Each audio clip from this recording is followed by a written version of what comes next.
All right, if you can kindly take your seats, please. If you can kindly take your seats. Are you sure? Are you sure there's no one that side in the front rows who want to be there?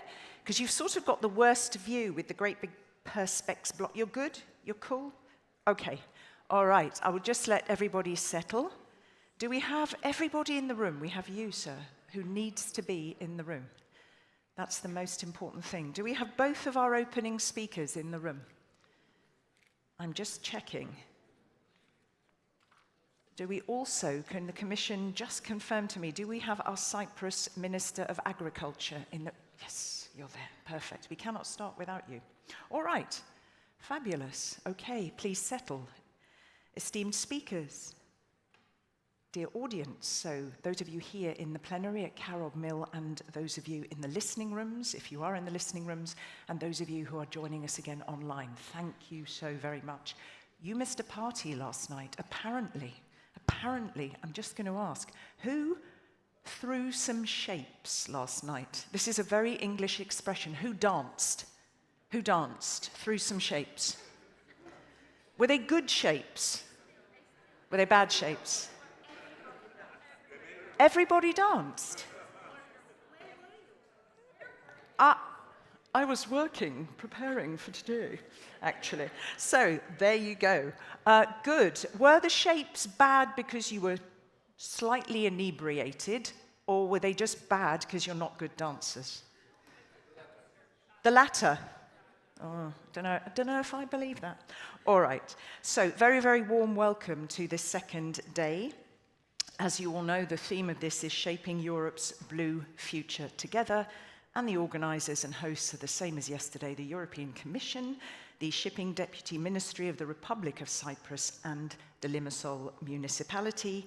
As yesterday, my name is Katrina Sickle, and I have the privilege of moderating us through the plenary sessions at the start and at the end of the day. It is highly likely, if you can just, for a moment, highly likely in the interests of better organisation and use of time, that we will run these 2 one-hour plenaries back to back. We will be in the flow, and then you get your coffee and a whew, and then you go to your parallels. Because if I release you between, I won't get you back.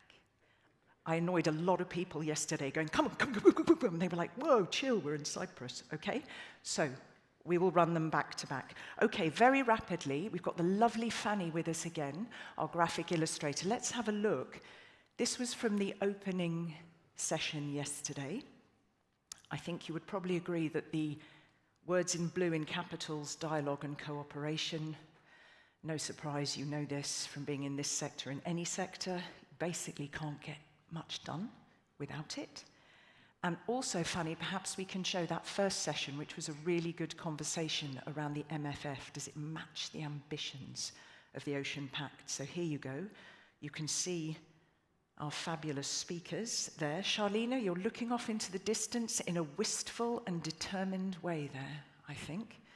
So you can see all of those top lines. So Fanny will capture more, and we'll get to see more of her stuff throughout the day. Can we do a very quick, because we're on Slido, let's make sure you're on Slido.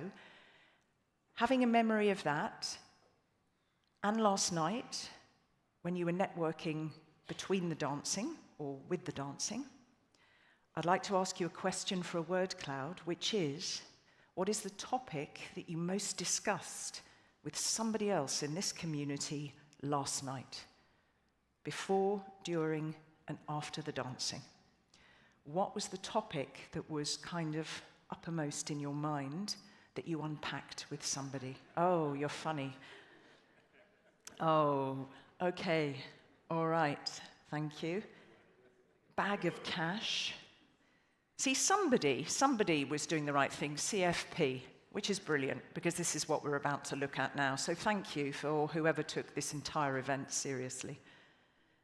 Okay, collaboration around the competitiveness, stakeholder involvement, algae. Dance, okay. Marine data, brilliant, and DTOs, so we've got that coming up in the second panel this morning. Water quality, marine spatial planning. Generational renewal, again, that's something that comes up in the evaluation of the CFP that we're going to look at now. Flirting boys. Were you flirting with boys, or you were talking about flirting boys? This is an interesting one. All right, so let us dive now into this. See, you open that box and you kind of don't know what to do with the box you've opened then, do you? All right, so let's move into this first 60-minute session. It's called Present and Future, Sustainable and Competitive EU Fisheries and Aquaculture Sectors. And we've got a little jingle to take us into this first plenary.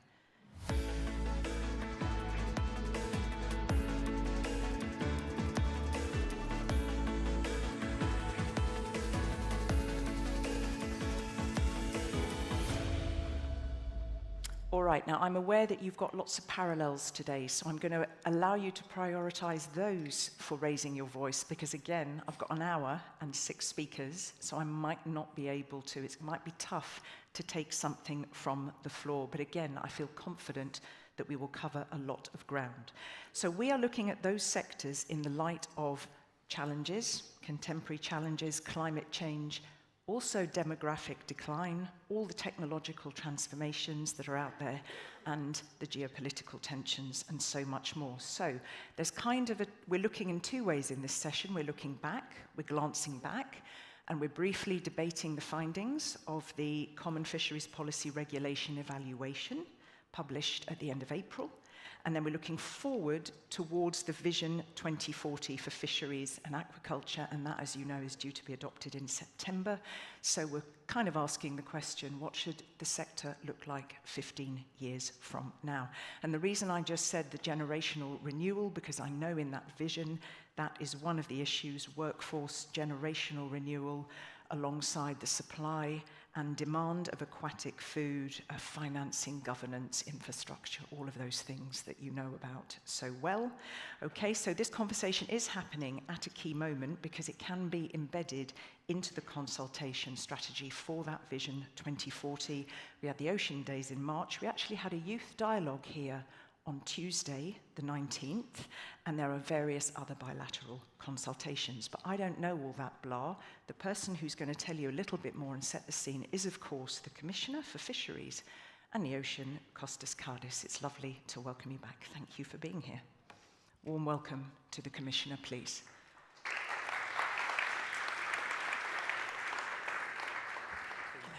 Thank you.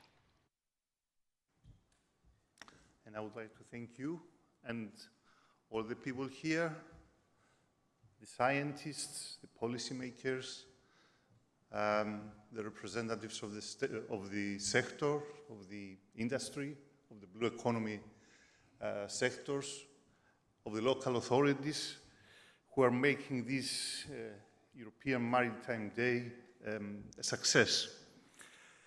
So, ladies and gentlemen, dear Minister, dear Member of the European Parliament, dear Mayor, distinguished guests, I'm delighted to open today's discussion on the future of our fisheries and aquaculture sectors, sectors that are vital not only to the livelihoods of our fishers, aquaculture producers, and coastal communities, but also to the health of our marine environment. We gather here today to explore both the challenges and the opportunities ahead. How can we foster innovation and sustainability? How can we secure a future where these sectors remain competitive while ensuring our marine ecosystems are protected? The Commission's recent evaluation of the Common Fisheries Policy Regulation provides a useful backdrop to this conversation. The evaluation shows that the CFP regulation has made clear progress in several areas, such as reducing overfishing and in improving knowledge and governance by boosting the scientific basis for decision-making. For example, through improved data collection and the wider availability and use of scientific advice, and these are significant achievements. But the evaluation also highlights where we must do more. Many fish stocks are still not restored to levels capable of producing maximum sustainable yield. Progress in adopting the ecosystem-based approach has been too slow, and moreover, the socio-economic performance of the fishing sector falls short of the goals of the CFP reform, while persistent challenges remain. And we need, of course, to do more. We need to do more for the small-scale fishers, as well as the sector's generational renewal and energy transition, including fleet renewal. And while the aquaculture sector remains profitable, it is too small and its growth too slow to match the EU market's demand for seafood. The processing sector, meanwhile, is generally more profitable, but this profitability comes with a structural vulnerability. Processors depend heavily on access to raw material from EU catches, EU aquaculture, and from imports. And a clear trend emerges. With domestic supply failing to keep pace, the EU is becoming increasingly dependent on imports for fishery and aquaculture products. And this raises another concern, particularly about the level playing field, when imported products are subject to different environmental, social, or control standards. Many of you will no doubt speak about the need for resilience in the face of climate change, within our supply chains, and for the people who work in these sectors. The evaluation confirms that the balance we struck in 2013 between environmental, social, and economic sustainability remains valid. Yet, as we will discuss, we must deepen integration of socioeconomic considerations into our scientific advice. And this brings me to the Vision 2040 for fisheries and aquaculture, the long-term strategy the Commission is now preparing. Unlike short-term policy cycles, the Vision 2040 is about setting a clear direction for the future. It asks a simple but critical question. What do we want our fisheries and aquaculture sector to look like in 2040? And most importantly, what do we need to do now to make that future possible? Vision 2040 will look at the entire value chain, from supply to demand, including labor dynamics and enabling tools such as spatial planning and access to financing. At the same time, Vision 2040 will need to consider mega trends that affect all economic sectors and that call for adaptability, demographic aging, work and life balance, climate change, and geopolitical shifts, to name just a few. The strong response to our call for evidence, with replies from more than 170 stakeholders, has been encouraging. Together with the insights you share today, this feedback will be invaluable as we finalize the communication and the policy package we aim to present this autumn. As we begin this panel, I look forward to hearing your views, and definitely today's discussion will help shape the way forward. Thank you very much for your attention.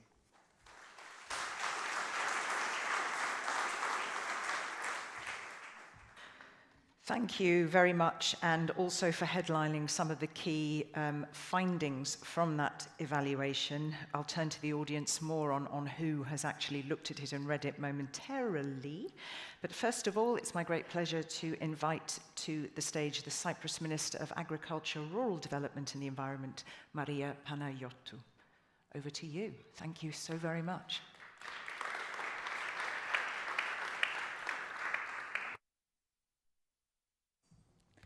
Good morning, dear Commissioner Kadis, dear former Commissioner Damanaki, she's somewhere, yep. Dear Mayor, dear member of the European Parliament, distinguished guests, ladies and gentlemen, thank you for this opportunity to join this important discussion on the present and future of EU fisheries and aquaculture. For Cyprus, the topic is especially important. As an island member state of the eastern frontier of the European Union, the sea is not only part of our identity, but also of our economy, our communities, our food security, and our cultural heritage. This is why sustainability in fisheries and aquaculture is not optional for us. It is essential. Today, fisheries and aquaculture across Europe are facing increasing pressures. Climate change is reshaping the Eastern Mediterranean. Invasive species, shifting stocks, high fuel and input costs, aging fleets, and competition for coastal space are all affecting the daily reality of fishers. Small-scale and coastal fishers, in particular, remain especially vulnerable while also playing a vital social and economic role in our coastal communities. This is why we need a balanced response, one that supports fishers, simplifies rules, improves access to finance, and encourages the uptake of better and cleaner technologies. Through MFAF, Cyprus has already supported vessel modernization, improved safety and energy efficiency, and taken important steps towards decarbonization. But we must continue this effort with consistency and ambition. We also see clear value in regional cooperation. In the Mediterranean, where our ecosystems and fish stocks are shared, solutions must be shared too. The GFCM remains essential in this respect. Science-based management, strong governance, and cooperation among countries are the only ways to ensure healthy seas and viable fisheries for the long term. At the same time, Cyprus can also share a positive story. Our aquaculture sector is one of our greatest success stories and a strong example of what can be achieved when appropriate strategic planning, clear regulation, environmental responsibility, research, and innovation come together. It has shown that the growth of the sector can be achieved in a sustainable way, delivering real value for our country. Despite the success, though, there are still major challenges that need to be addressed effectively. These challenges cannot be addressed in a one-dimensional way, nor can they be tackled by a single actor alone. When policy is shaped together with science, innovation, and the practical experience of producers, solutions become more effective, resilient, and lasting.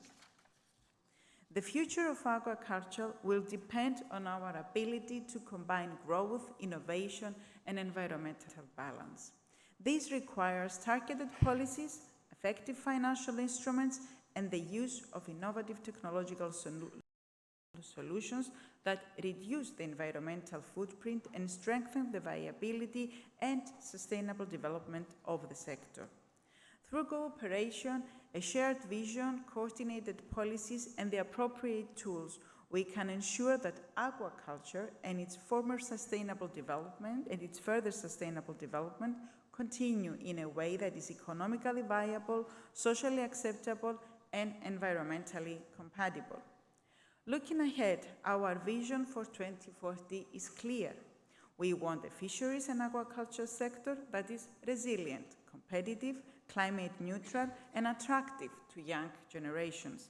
a sector fully aligned with the common fisheries policy and the European Ocean Pact, a sector that protects marine ecosystems while supporting jobs, food security, and coastal livelihoods.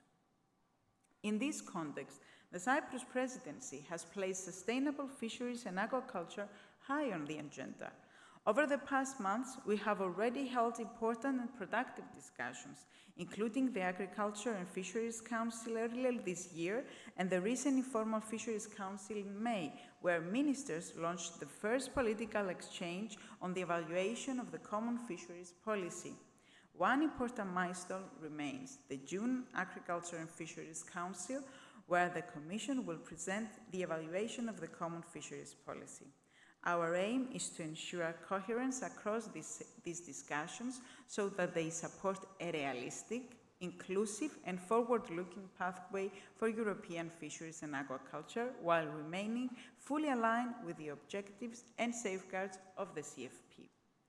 To achieve this, the multi-annual financial framework must provide strong and targeted support for fisheries and aquaculture, especially for energy transition, innovation, adaptation, and coastal communities. The future of this sector must be built on continuity, cooperation, and trust. Cyprus stands ready to contribute to this common European effort. Thank you.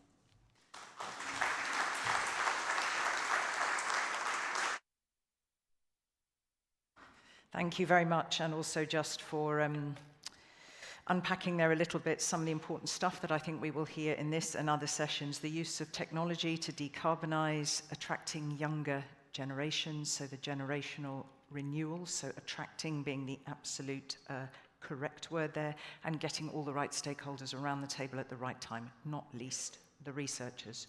All right, so with all of that as a headliner, as some context, scene setting, can I invite the three speakers? Let me read your names out before you come to the front, if you give me a moment. Inviting back our MEP from the group of Socialists and Democrats in the European Parliament, so it will be again gracing the stage Christophe Clergeau, and also as a reminder, he is the chair of the Sea-RICA Intergroup, so seas, rivers, islands and coastal areas. We also have with us today the former Commissioner for Maritime Affairs and Fisheries, Maria Damanaki, and the co-chair of the IPCC Working Group 2, Professor Dr. Hans-Otto Pörtner. So if you three can come to the stage, thank you so very much. I will sit in this seat. You can sit in the order. Christophe, yep, perhaps Maria can come in the middle. That would be lovely. Hans, you're an old hand now. You don't even bother to use the stairs, Christophe, I see. I said, you're an old hand. You didn't even need to use the stairs. You just leapt like a gazelle. All right, welcome to all of you. Now, I'm going to say the same thing. Christophe is aware of this. I say it also for the benefit of you two lovely speakers. Time is of the essence, so I give you permission not to say everything you could, all right? Because I know you have so much experience, knowledge, and expertise, but we have only so many minutes, so we're just going to give the top-line stuff to these good people so they can take away and reflect further. I said first, no, dans le désordre, Working Group 2. Am I correct that Working Group 2 at the IPCC is all around what all of this means for humans and the environment, or do you need to clarify for the audience who might not know, just very briefly, because you've got more than one working group? Yes, Working Group 2 in the IPCC addresses the impacts of climate change on nature and on human society, and it also looks at the options to adapt. Absolutely, and you're going to talk about some of that in this panel. So I said I'd ask, let's have a look for the benefit of our speakers. Who has read this, or at least the evaluation of the CFP regulation? Maybe do the same thing as I did with the Draghi report. In its entirety, word for every single word? Anybody want to join this panel and prove it? Just saying. All right, so for those that did, let's just start with a word cloud, very briefly. And then I'll be asking you the same question as this word cloud. And what I'm asking is, what finding of the CFP regulation evaluation struck these good people the most? So let's have a look. What did you most think, yep, I'm so glad that's in there, or surprised that's in there? So let's have a look. 5 people are typing, 10 people are typing. State of stocks, okay. Whether it's fit for purpose, implementation and enforcement gap. Who had a look at the front of the Cyprus Mail this morning? Because then you will recognize the word enforcement. Oceana put an advertisement on the front of the Cyprus Mail this morning. That was, the biggest letters, was this issue of enforcement. That it is already working, but implementation is the key. So we've got that it already is working, whether it actually works, that it works. Ecosystem-based approaches matter. You're going to talk a little bit more about that, Hans. Attention for young people. Profitability of the supply chain. So, I mean, for you, anything in there that particularly jumps out, or that from your reading you would agree with or not? I mean, literally just a heartbeat of a reply. Who would like to start? Take your mic, that's yours. Thank you. Implementation and enforcement is absolutely a big gap, and I take the responsibility because we didn't see that from the very first beginning. Ah, you didn't see that from the beginning. Okay, Hans-Otto. Yeah, ecosystem-based management, as you indicated, is essential for sustainability. If you don't do it, you're missing the targets. And I think stretching the capacity of natural systems is just a no-go, as we are really looking at a sector with respect to fisheries that is extending our history as hunter and gatherers. We are living from the natural environment and need to respect that. For you? I dive immediately in the debate, because if implementation and enforcement gap is the first element to address, is it a priority before any kind of reopening of CFP? Before any kind of reopening of the legislation, okay. We have to address this implementation enforcement gap.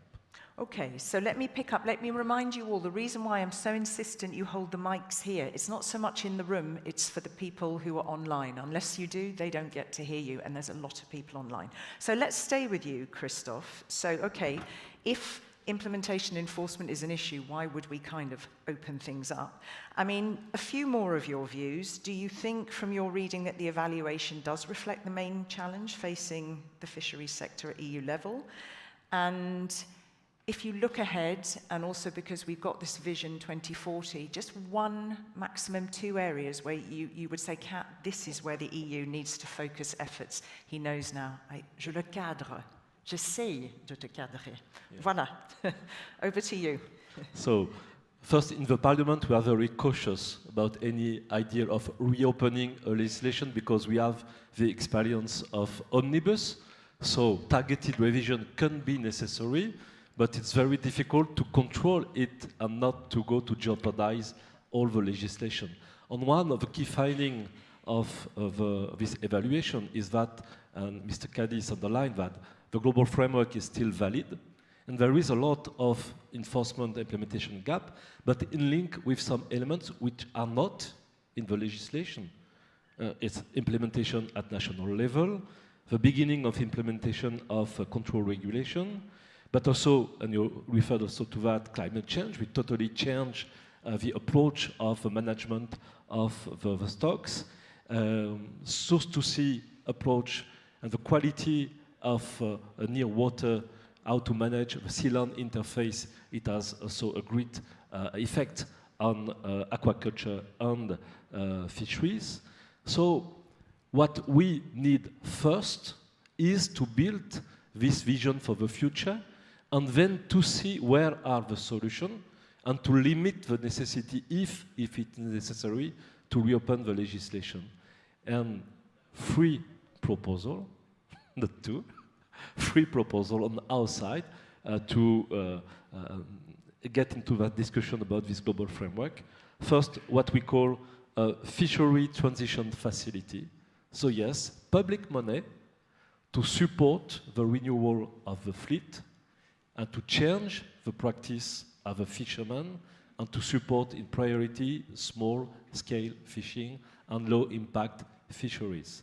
So this is the key element to give a future to fishing activities in Europe. Second element, what we call EU Food Sovereignty Act, and it's both for agriculture and for fisheries, because we have to secure our capacity to produce what we have to eat in Europe, to secure value chain capacity to valorize the products, and to manage this relation with the third countries, mirror clauses, to have good level and efficiency of controls to protect our fishermen.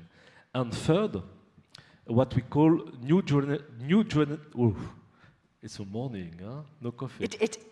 New generation for the ocean initiative, because it's totally key.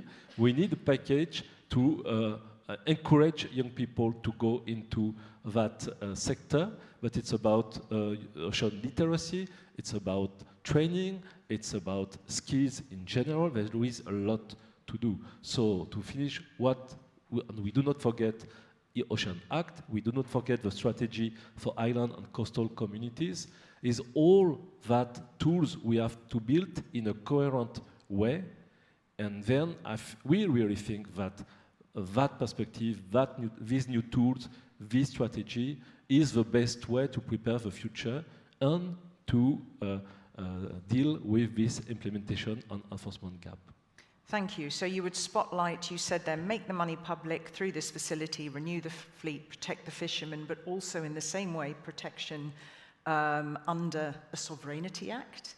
And you talked about new generation for the Ocean Initiative. So you talked for the generation renewal. Okay, hold that thought. If I come to you, Maria Damanaki, so first of all, I mean, I'm going to pick up on what you said there to say, I take responsibility for that. That's quite a impressive and rare thing to hear, actually. So just having a look and going back a little bit in time to understand where we're at, it would be interesting to hear the key challenges and some of the priorities of the CFP reform in 2013 and what drove the decisions on the structure. We had landing obligation, we had the multi-annual plans.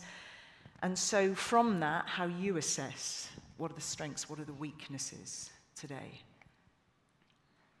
First, if I may, I would like to say that I subscribe a lot of the proposals that are here by my colleague. Then let me go back to 2010. This is the year when I took office in the Commission. And at that time, we had already 4 years of consultation about a new CFP. And then we ran 2 more years. So what is there as a current fisheries policy came and after a consultation of 6 years. In all these consultations, some very, very important issues were there. The implementation and enforcement was not there. So we have taken it for given that afterwards the member states and the Council and the Parliament will take care, and the Commission, the next Commission will take care of the enforcement. And we didn't focus on that, and this was obviously something that we are paying today. But let me come to what were the main challenges for that time. So I would like to rather to underline 3 challenges. The first, and my friend Otto here can perhaps comment on that, was the overfishing. When I took office in 2010, most of the commercial stocks were almost collapsing. So we could not ignore this situation. The second problem was the scandal of discarding. And I'm referring to all of you with this word, scandal. I don't know how else to call a situation when you fish and then you throw back to the sea 60%, 70%, even 80% of what I have caught just because it doesn't fit to my whatever plans. Just hold it here. Ah, perfect. So that's why I'm talking about the scandal of discarding. And the third point was the total governance system. So what we had there is a situation where there was no long-term vision, no long-term plans, just a year-to-year discussion, micromanagement by the Commission, and total bargaining between the Commission and the Member States through this nightmare, which is the December Council of Ministers, and I'm sure that my successor are feeling the same. So that was there. We tried to, how can I say, to handle these challenges. How? First, by following science. So here is a principle I would like to underline. Following science, referring to the situation of the stocks. The second was the introduction of landing obligation. And the third was the introduction of long-term management plans and regionalization. These were the three principles that I think that are still here. And also I would like to say that I strongly believe that what we are failing about is what is there, implementation and enforcement. So to make a long story short, if the Commission is going to open a discussion about a new fisheries policy, this discussion cannot be about the text, that the text and the principles are wrong. They are not wrong, in my opinion.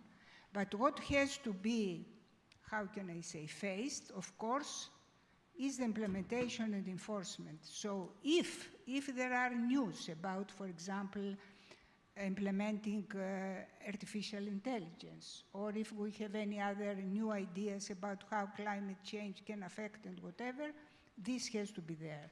One last sentence. I said that I support what was said by my colleague. I would like especially to underline this, what he said about small-scale fisheries. And here we have to be completely, how can I say, frank. We have thousands of small vessels in EU. Here in the Mediterranean, we have thousands of vessels. And if you see what they are given by the Commission, the results are appalling. Most of our money, the taxpayers' money, are going to the big vessels. Still, now, despite all these efforts. So this is something that we have to take care of.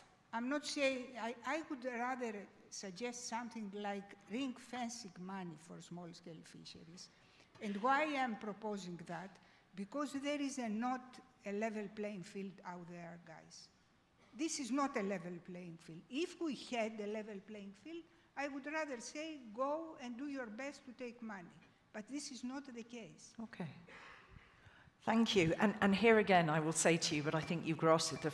I would love to take so many questions from you for Maria Damanaki and, just scratch beneath the surface. But you've been really, really clear. So I'm going to move on directly, and I'm going to just pick up on what you said around, what is very close to your heart, your area of specialism. The key tools, what are the key tools for really effective ecosystem-based fisheries management? We just can't not have it, is effectively what you were saying. So would you say that the CFP has what it takes, really, to ensure that? And is there any way that policies can better take into account, the impact of climate change? Yeah, thank you. First of all, a prime precondition is we should not accept climate change to happen. It's a fact, but I see many parallels in how we address the fishery sectors and how we address climate change. We are compromising too much with human interests. So we are stretching the situation too much in what we think is in our favor, but there will be consequences that will be coming back to us. And for climate, this means we will see a decline in productivity of species that we have collected. We will see a shift in the geographical distribution of species. We will see environmental changes locally and regionally, which will make aquaculture efforts impossible in those places where we used to have them. The Gulf of Thessaloniki is a good example where mussel aquaculture is currently under challenge during marine heat waves that are exceeding the tolerance limits of those species. So climate is something to keep under control, and we should really think across sectors and coordinate across the policies that are in place, and we really need to push against the current rollback in our climate policies, because this will be harming the fisheries and aquaculture sector like many others in the end. That's a mistake, and it's an international challenge and very clearly goes beyond what the EU can do in its own area. So that is a prime condition. And then we need to know the species. So my request would be really to respect the science base, which is not really done. It's not done in climate, and it's not done in the fisheries sector sufficiently either. There's a lot of knowledge, there's a lot of advice, and the fisheries quota given out by recommendations given out by the scientists are often not respected, and fisheries efforts go beyond, and then no wonder that there is a decline in fish stocks.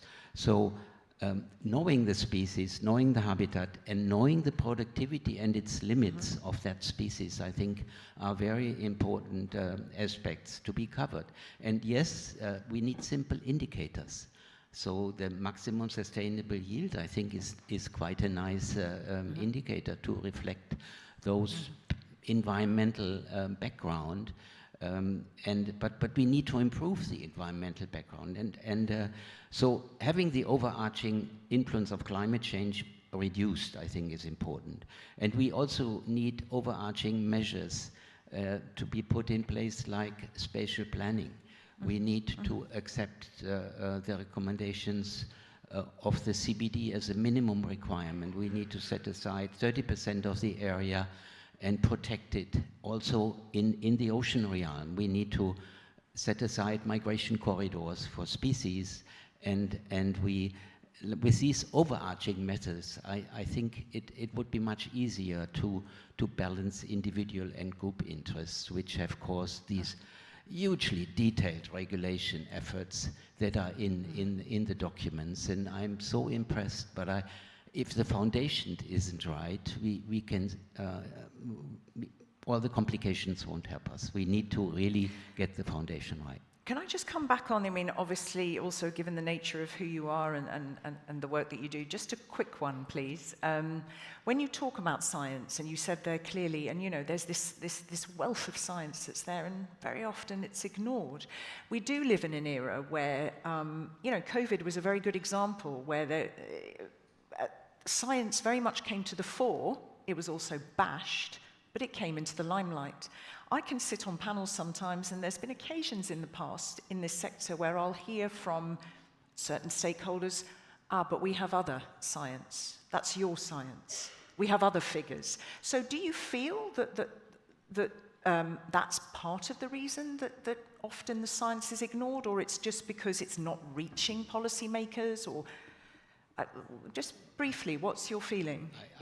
What do you see? I think this is a very good example. I mean, there's a lot about beliefs and human nature not really respecting what science has to offer, because our beliefs, our illusions may work otherwise. And this is part of the challenge. So having good education, communication, informing the public about uncertainties in scientific knowledge. Yes, the current example of the AMOC declining, the Atlantic circulation system possibly declining in the future and changing the whole climate system for Europe and Africa and beyond is an example. It kind of resembles the early phases of climate change, where we have discussed where the level of confidence with which we can say something about climate change, and that confidence has been increasing report by report by report.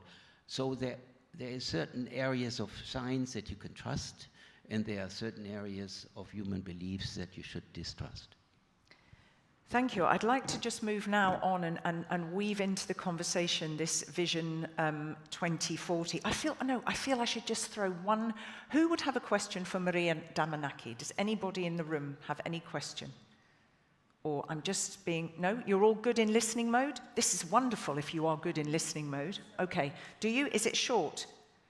Okay, I feel I need to just give the audience an airing. I think it's respectful. Does anybody have a microphone to hand? Can you shape it into 3 sentences? Genuinely. Just, I think, we have you here. It would be great. Genevieve, you're doing about 25 jobs. This is crazy. Just say briefly who you are, 3 sentences. Thank you so much. It could be a comment or a question. Go for it. Thank you very much. Good morning. My name is Vera Coelho. I am the Executive Director of OceanEye in Europe. My question to Maria Damanaki is in 1 sentence. After such a long co-decision process that led to the 2013 CFP reform, why do you think that the Council, the Parliament, and the Commission did not take the necessary steps to implement and fully enforce the CFP? Over to you. I'm not here to comment on what is happening now in the European institutions, for a lot of reasons, as you can imagine. What I can say is that the evaluation respects the reality, which is that the current CFP is based on the scientific advice and good rules. So I will give the floor then to the current commissioner and the decision of the current commission and the current parliament to see what they are going to do. But the evaluation is clear. The CFP is fit for purpose for the moment. It's not against the rules, it's not against the targets, it's not against the scientific advice. And also it has achieved a balance between the health of the stocks and the prosperity of the people. If the commission, the new commission, is deciding to open the discussion again, it's up to them. What I can say is that we have done our best at that time, and I still believe that this is going well. But I am not a commissioner right now. I'm not a politician, thanks God. I'm just an advisor, and it's free to give advice to all of you. But I'm not the person who's going to decide. Costas, I hope that makes you feel, see, I'm not a, thanks God, she said. All right, we're going to move on. I'm sorry for... The current commissioner is my friend. I won't take the other one, just in the interest of time, but I will just pick up. I'm going to come to you again with another poll, because I'm going to pick up one of the things that you said was the importance of, when I asked where the issue focus efforts, you were clear, but you said we need a bold vision and we need to unpack how to get there. So let's pick up on that word vision and ask you, so again, if you can pick up your phones, which of the findings from the evaluation do you feel is the most urgent to incorporate into the Vision 2040? There are some options. Let's have a look what people say. And I'll come to you, Maria, first and see if you have any comment on what people choose. So, which is the most urgent? The rebuilding of fish stocks, the insufficient adjustment of fleet capacity to declining fish stocks, this increasing dependency on imports, we heard that from the Commissioner, which can cause level playing field issues. Regionalization really empowers stakeholders, but it can be slow and complex. Or the finding that says the EU is a front runner, it's a strong advocate for sustainable fisheries, and that leadership has to be maintained. So it's quite a lot to take in there, but at the moment, the audience is saying the findings from the evaluation, which are the most urgent to incorporate, is the rebuilding of fish stocks above biomass levels that can produce maximum sustainable yield. So we'll sit with that one. I think that's going to stay on top. And then we've got the import issue. And then we've got the insufficient adjustment of fleet capacity. So maybe, if we take that, I mean, how do you see that priority ranking?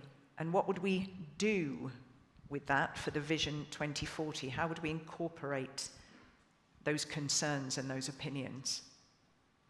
I think that rebuilding the stocks is still a very, very important target, because without the stocks, we have nothing. No fish, no fisheries, no fishermen. It's as simple as that.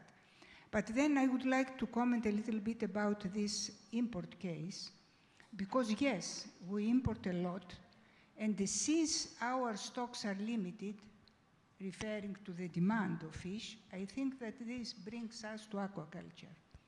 I would like to say that aquaculture, helping aquaculture to, how can I say, to go on, is very important, but under very, very concrete measures of sustainability that have to be implemented, not to make the mistake for a second time. So we need very good special planning where we are going to put aquaculture projects. We need to try to help other projects like offshore aquaculture, far from the coastal areas. And we need also to help the consumption, not only of the fish products, but also of the sea products in general.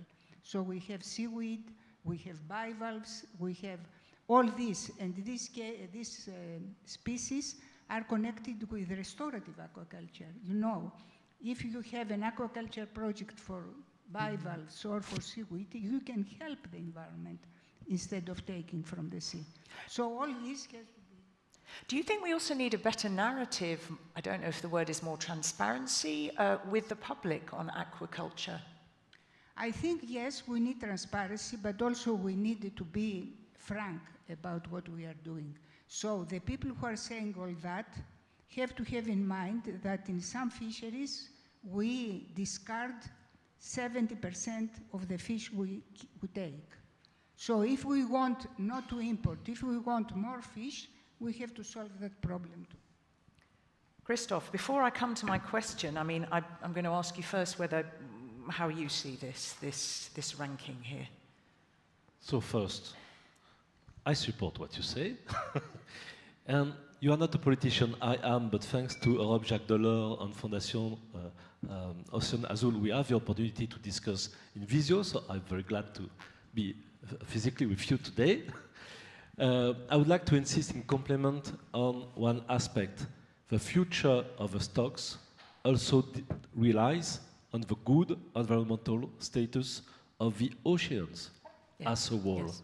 Yeah. And it is forgotten in a lot of public debate. So we absolutely need to implement this South to Sea approach that was at the core of the European strategy, to make it very concrete, to implement the zero pollution agenda, and to really implement nature restoration law at sea with a specific approach and specific capacity to finance this restoration of our ocean.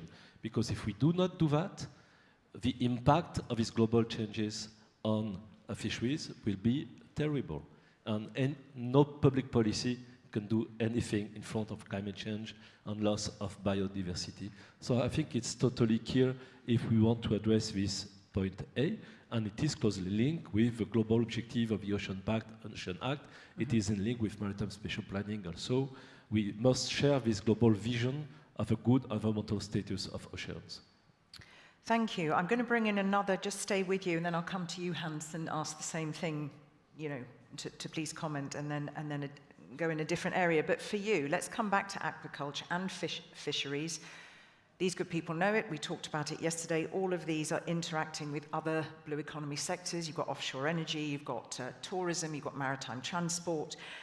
How on earth, you know, do we balance all of this, all of these different uses of sea space to ensure that those fisheries and aquaculture remain viable, but also they remain attractive sectors for the future to bring in this issue of regenerational renewal as well?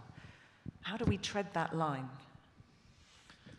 I tried to do a specific job about my own evaluation of maritime spatial planning.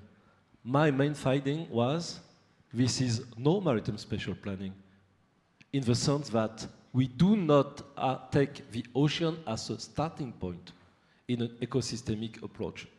We just take into account the impact of oceans on public policies and try to find solution compromise in a certain regional area. And it's not the good way to do. We should have the sustainability of ocean as a starting point, and then find new type of solution. Ecosystemic approach, multi-use of the ocean, capacity to develop cooperation between actors to find, if possible, synergies. Because if we do not do that, what will we have? A competition to allocate the different areas. And it does not fit with science, with the reality of the dynamic of the ocean. Ocean is not earth, it's not land. You can't manage ocean as you manage land. So if you say to fishermen, your future is just to act and to work in the specific areas we do not need for other activities, you will have a revolt. And that's also why it's so difficult to implement, because fishermen have the feeling that they are the only guys in the city to have a legitimate access to ocean for the future. And it's not possible to defend that idea because they are the main actors at sea in the day-to-day life.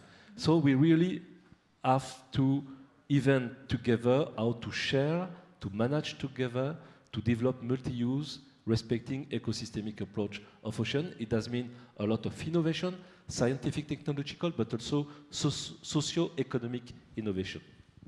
Thank you very much. I'm going to come and ask you to follow up in a moment on that, actually. First of all, I wanted to know what you would add to this ranking that came out here.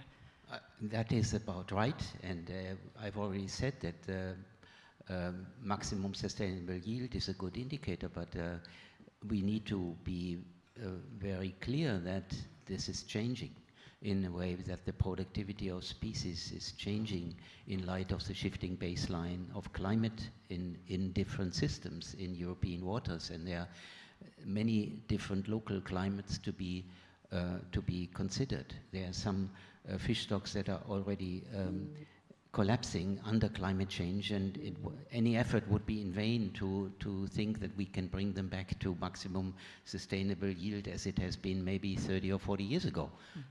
I think of the Baltic cod stock, which is currently collapsing due to warming. We've said that, funded by the European Union already in the 90s. We had a project to look at the different cod stocks in the North Atlantic, including the Baltic, and it was very clear the southern cod stocks were beginning to suffer, and very clear biological facts would support, and physiological facts would support that insight.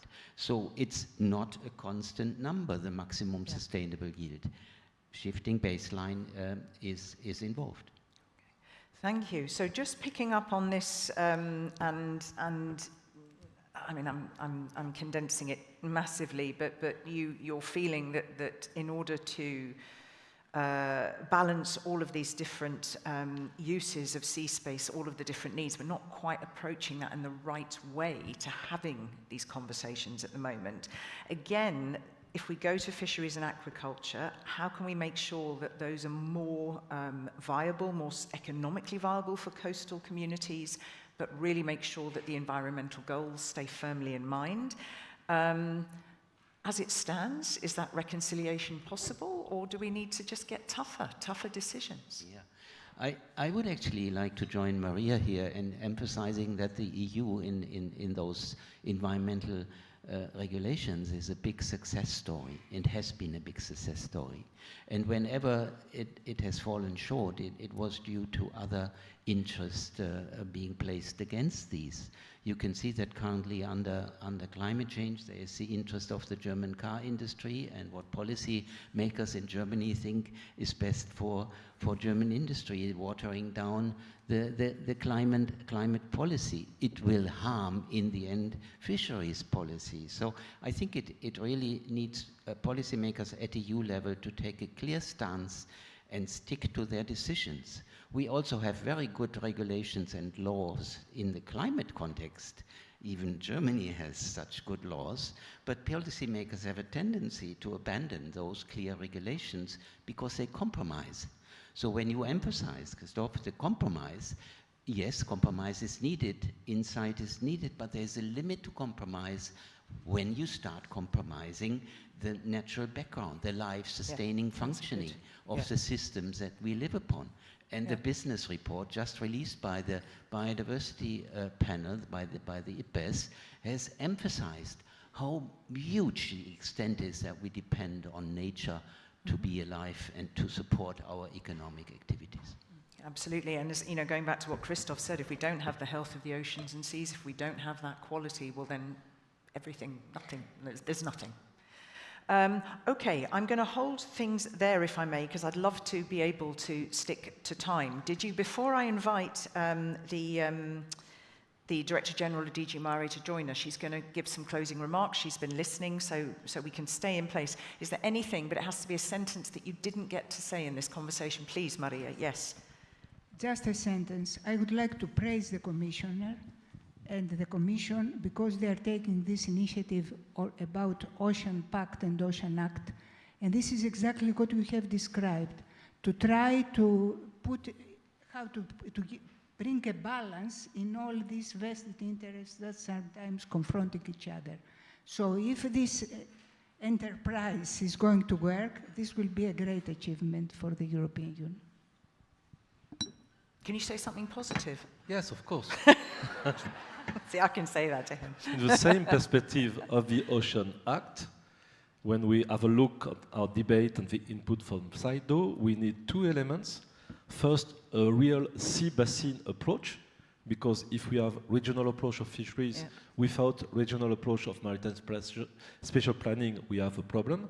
And second, we have a 2040 target for reduction of emission at European level.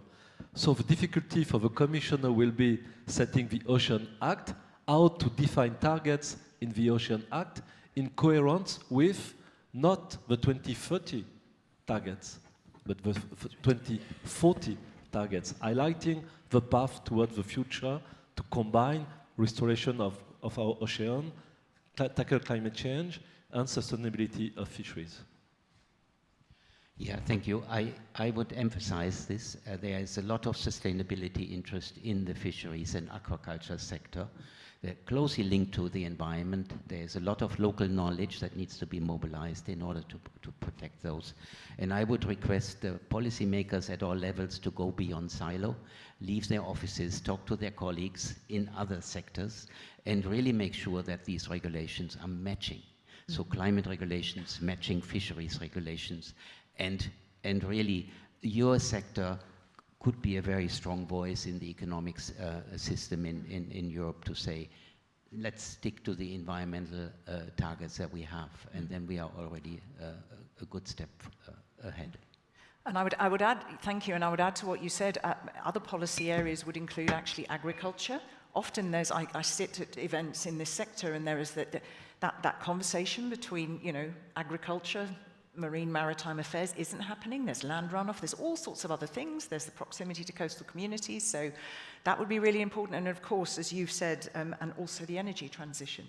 All of those energy policies, absolutely critical to be held in mind when we're talking. So I heard a lot of comment there for support for the small-scale fisheries. Certainly, that came out loud and clear. It was very interesting what you said there, Maria Damanaki, when you said, you know, we had this kind of year-by-year approach, and there was a lot of micromanaging in the beginning. So hopefully, with the Ocean Pact, with the Acts, because that governance is part of that, and also we heard in the MFF conversation, flexibility, hopefully is a part of it, that those kinds of issues can be finally ironed out.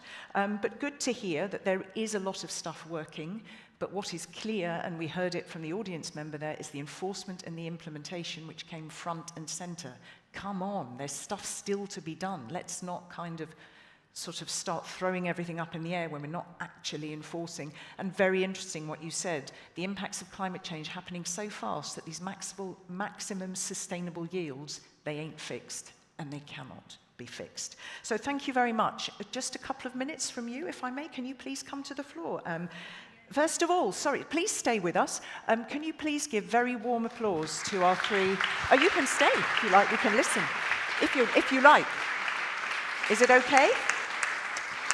Okay, so Hans-Otto, Maria, and Christoph, thank you. So over to you, Director General. Thank you. Thank you very much, Katrina. Actually, you've been doing this wrap-up very nicely. And I have to say that we're really honored to have this very knowledgeable panel today to kick off the discussion. We had already one informal discussion with the fisheries ministers. That was really an honor given to the Cypriot presidency to kick off this discussion. But I have to say that also what you said, that our graphic guide is putting at the top dialogue and cooperation. So this is exactly what we are doing in dialogue and cooperation to set the guidelines for 2040 for fisheries, for sustainable, competitive and resilient fisheries and aquaculture sector. So I'm not going to, because I have something prepared, but it was such a rich discussion, so I will try to follow on what we've heard today. When we talk about dialogue, the best dialogue is when we have beautiful minds on stage, and we have them. Thank you very much for being with us, and we really hope that you stay. I'm sure that Christoph will stay, because he's the European Parliament institutionalized approach, but Maria as well, if I may. I have to tell you, Maria, that it's really important that you're here today to tell us about the spirit of the current regulation. And I can only echo what you've said, because I've been in the council as well for many years, representing a member state, and I know what you're talking about. There was no order. It was a souk without, I'm not willing to compromise the souk concept, but it was really no order, no criteria. It was bargaining, it was indeed year for year. And the result was collapsing stocks. So it was not out of, it was really out of necessity to go for this reform.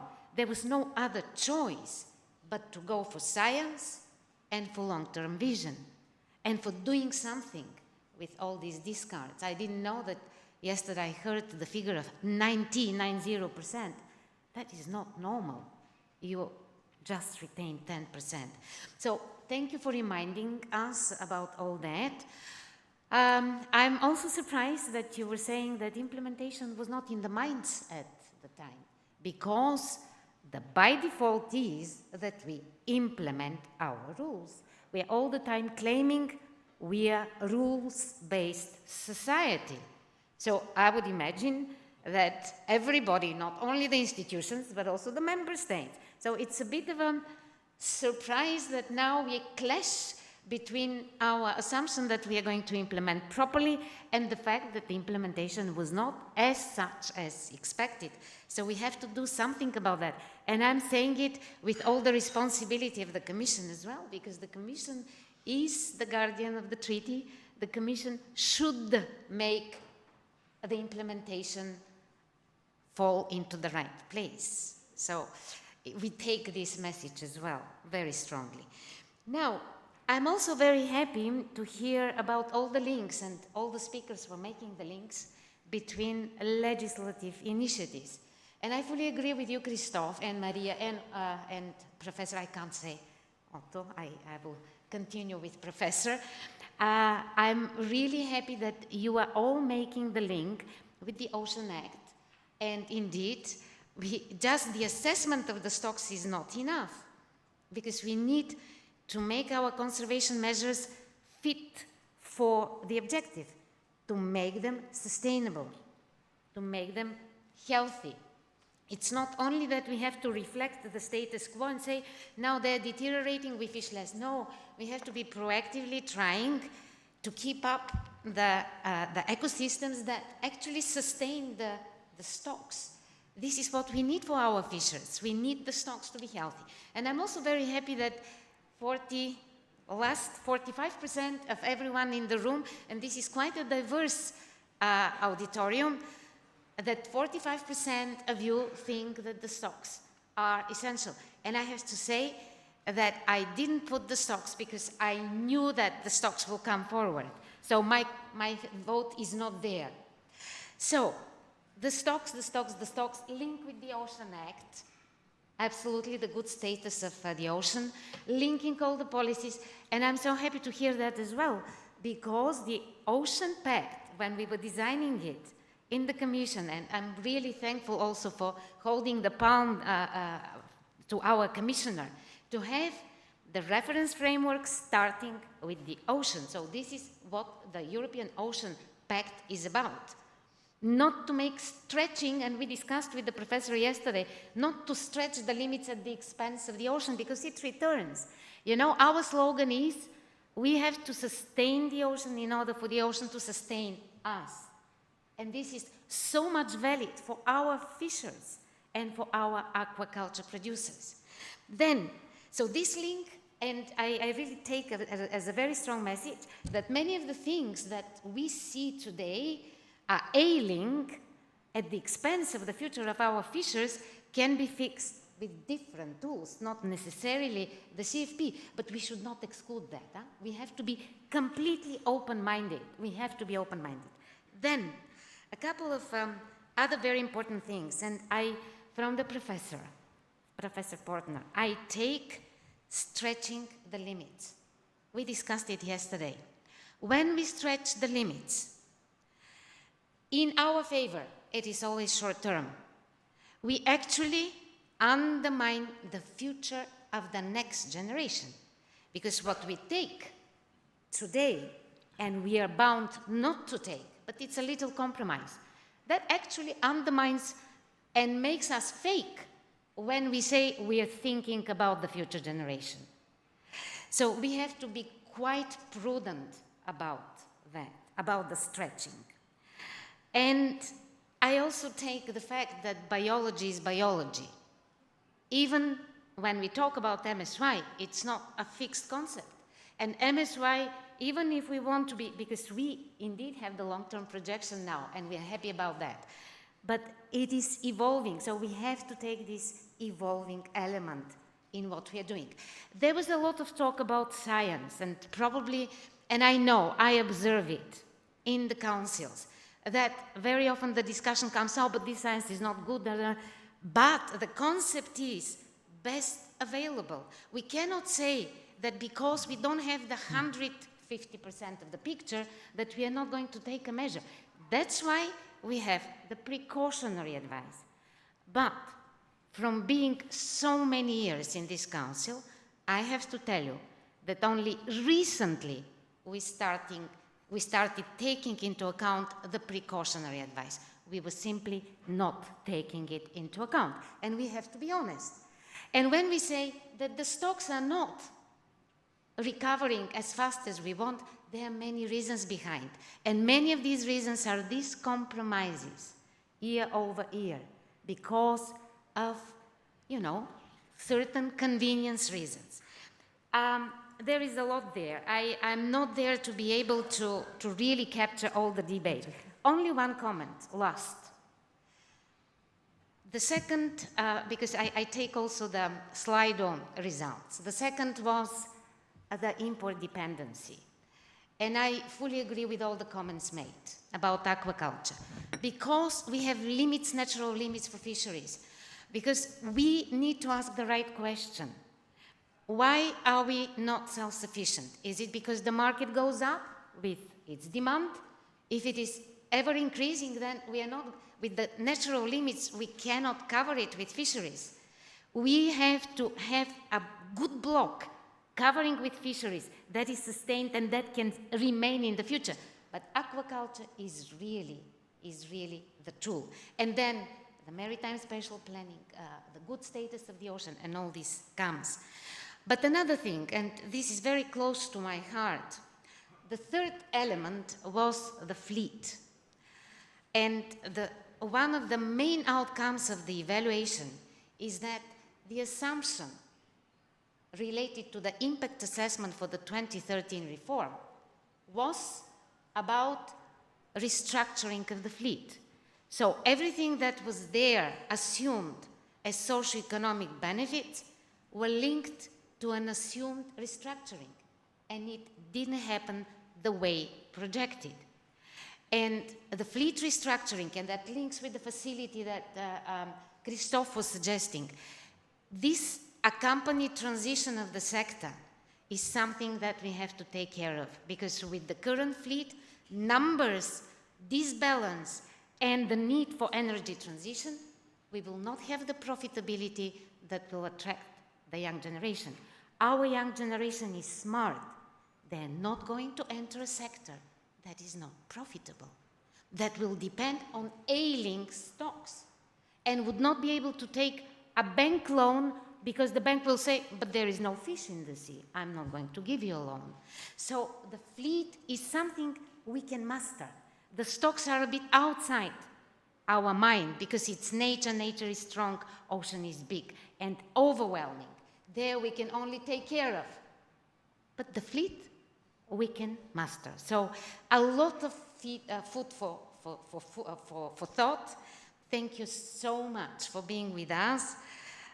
We have a lot of work, but first, because we are saying all the time with the Commissioner that what we have on the table is diagnosis, the first thing is to share a common ground for this diagnosis, then see where we want to go, and if we have challenges, where is the root of the challenge? Is it the CFP? Is it externality? Is it geopolitics? Is it something else? And fix this root cause, not something that our wishful thinking is saying. So thank you so much for kicking off this debate with these beautiful minds, and we will follow from there. Thank you so much. Thank you. Thank you. Thank you very much. So I will stay momentarily because I'm going to give them an option. So here's the thing. I was going to run the panels back to back, but I'm going to check in with the audience. Do you need a coffee for 15 minutes and then we dive into the set? Would that be better for you? I need to ask you, because otherwise there's no point running this panel if you're all depleted. Yeah? Do we agree? Raise your hands if you'd like a quick break. Okay, can I just ask you, raise your hands if you promise not to growl at me when I ask you to come back in the room. Please don't, because we've got a brilliant next panel, and I really want to have a full room. Thank you so much. Thank you to all of you. See you online in 15 minutes. We will see you then. Thank you. Thank you very much.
All right, if you can kindly take your seats.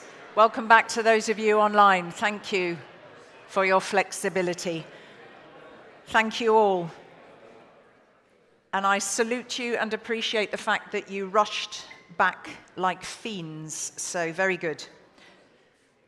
Who had one of the cookies? They are so delicious. Who ate a cookie? They are very, very delicious. I hover and sniff, and then I just go away. All right, so very, very warm welcome back to all of you online, to this plenary session on strengthening Europe's role in the global ocean observing system and the importance of the OceanEye. So this discussion takes place shortly before the adoption of the communication on the European Ocean Observation Initiative, OceanEye, scheduled for the beginning of June. I'm not going to say anything more about all that. I'm just going to get the Commissioner on stage. Christophe Clergeau, you have to leave him alone now. He has to come here and speak. All right, don't have these little private chats. Commissioner, welcome. Please give him a very warm round of applause. Thank you so much. Thank you. Distinguished guests, ladies and gentlemen, as you all know, the ocean covers 70% of our planet, yet we have explored less than 5%. And here is the truth and a principle that we cannot protect what we do not know and what we do not understand. Right now, our knowledge of the ocean is fragmented, underfunded, and at risk of collapsing just when we need it most. Climate change, biodiversity loss, and geopolitical pressures demand urgent action. This is why the European Union will launch OceanEye, a bold new initiative to transform how we observe, understand, protect, and leverage the ocean.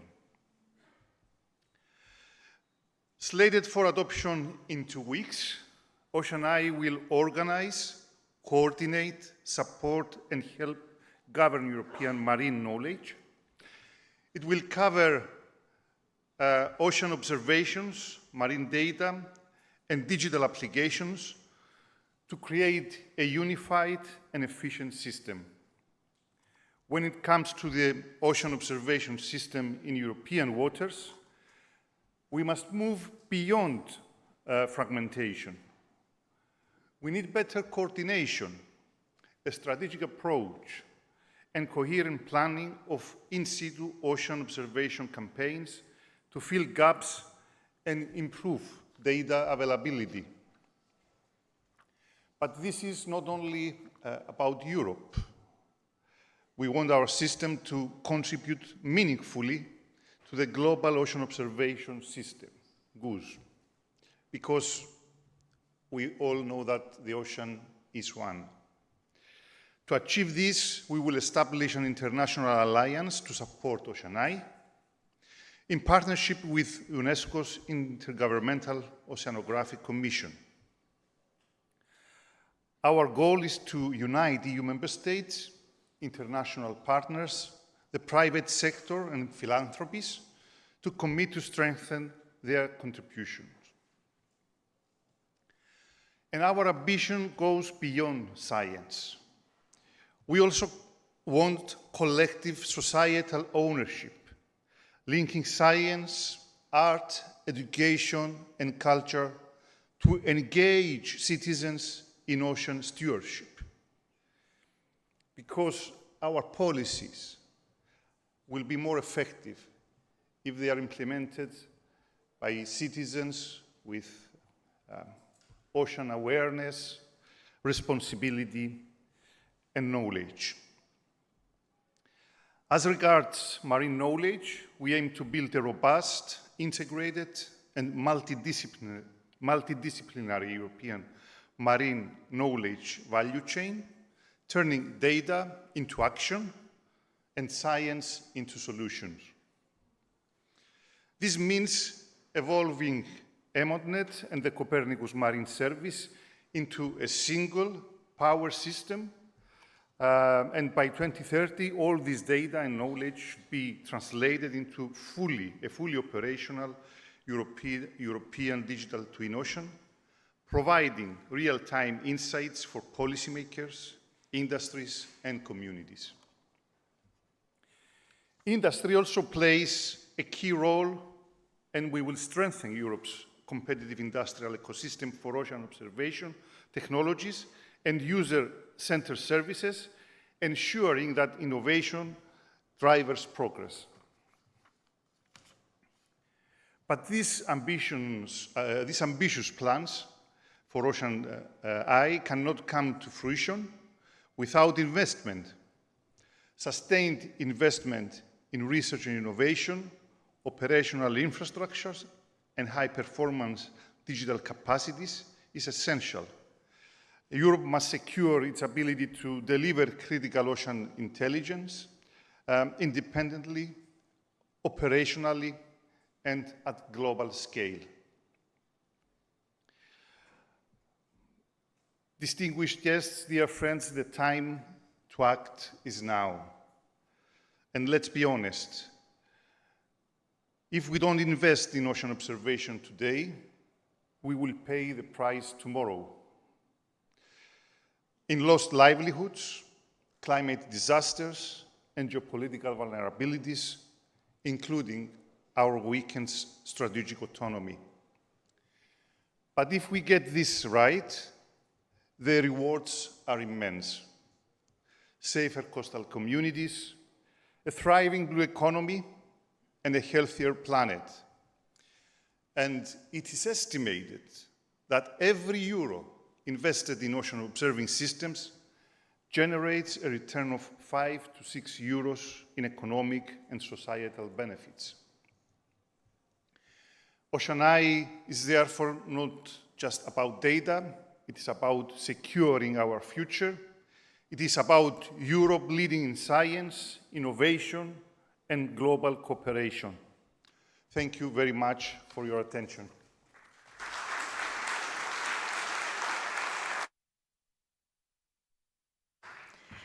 Thank you very much, and I so appreciate you being here because I know you've got a whopping agenda and people waiting to meet you, so thank you for being with us. Okay, we have 5 speakers for this session. This one is very close to my heart because I've had the privilege of moderating the EMODnet and Digital Twin of the Ocean events, and I'm always so fascinated when we say the word data, and it's like this big lump.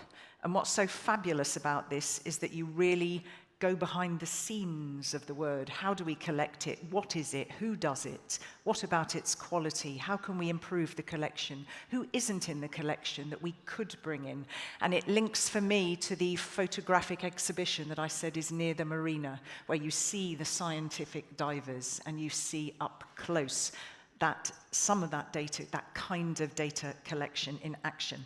So as before, I'll read out all your names and then I'll ask you to come to the stage. So we have the chair of the European Global Ocean Observing System, Holger Brix. We will also have the Deputy Executive Director of the European Marine Board, Paula Kellett. We will have the Director General of Mercator Ocean International, so obviously the lead organization implementing the digital twin of the ocean. That's Mr. Pierre Bayorel. We have from the EU Mission Board Ocean and Waters, Darko Manakowski. And we also have a gentleman called Marcus Raymond, who is a director of TBA1, Thyssen-Bornemisza Art Contemporary. So that's a leading international art and advocacy foundation that's based in Madrid. He will tell you more. So with warm applause, can you kindly ascend to the stage and sit from here in the order that I introduced you. Do come forward. Thank you.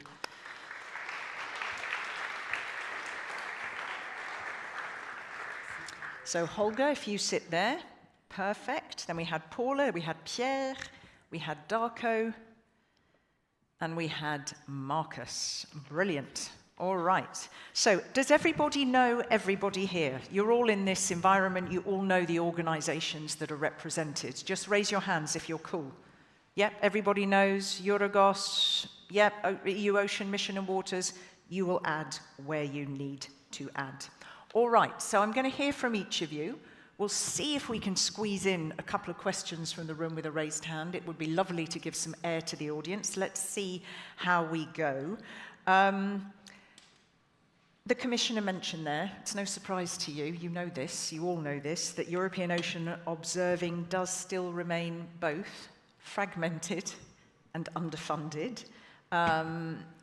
If you had to pick a few of the most stubborn kind of structural barriers that prevent member states from coordinating and pooling resources, what would they be, and what would you suggest or what would you hope for to fix that? Yeah, that is a wide field, but I'll try to concentrate on a few things. So if we look at the national level, we are very European in that we are very diverse. That means we have different levels of maturity of observing systems, different levels of maturity of coordination. Yeah. So some countries, like France, for example, has FRUS, the French Ocean Observing System, and a coordination going with it. If I look at Germany, where I'm from, we have a hodgepodge of different institutions, and we're struggling to get ourselves coordinated. Yeah. So I think this is one of the problems, that we have different levels of coordination, different levels of interests, national interests. So maybe I'll leave it at that. But I think we also have, on an international level, we have the problems that the Commissioner mentioned, that we have the lack of coordination and a lack of communication. We have. Do you mean with the international level, or within? I mean with. Just within it. I mean within the European level. Yeah. Let's put it that way. Yeah. Within the European level, I mean, we have a lot of organizations that have all been created for a reason, but now we're trying to make something new out of it. So we need to regroup that to a certain degree, and everyone must ask himself, herself, their organization, okay, what can we do, what can we contribute to the common good, if you want to use that word. And the third level where I see fragmentation is basically in the community. We're still very often working in silos. We have our scientific backgrounds, our administrative backgrounds, and it is, to come to the solutions part, it is great to have meetings like this. We have to have more meetings like this. Yesterday evening I had a conversation with a person from Fisheries. I'm a physical oceanographer. Usually this is really far from my world. But the idea to use sensors on fishing vessels, there's a project for that. And we have, that is just one example. So there is more and more willingness to work together from the community. And I mean, the community is energized by what's going on right now. And so this is really something that we can capitalize on. And one last point, on the national level, what we can do is also use that energy from the community to go out.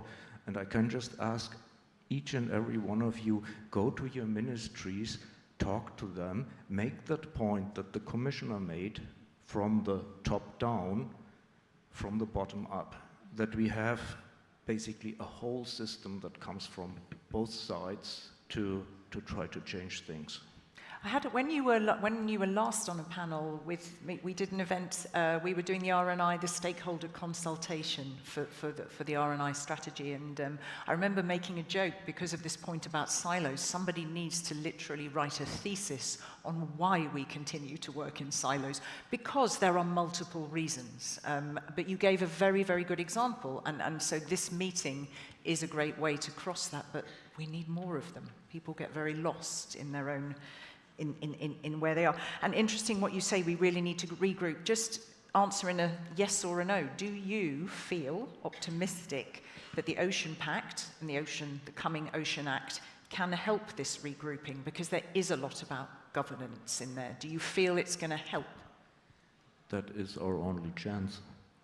Interesting answer. Yes, but a good one. But yeah, okay. Thank you very much. We need some top-down pressure to get our act together. Deputy Executive Director of the European Marine Board, Paula, over to you. So, OceanEye, and as we heard there, and to reiterate what the Commissioner said, wants us to get a better knowledge of all of these multiple ocean functions. So let's look at the scientific perspective, and the methods of data collection on the one hand, and the interpretation on the other.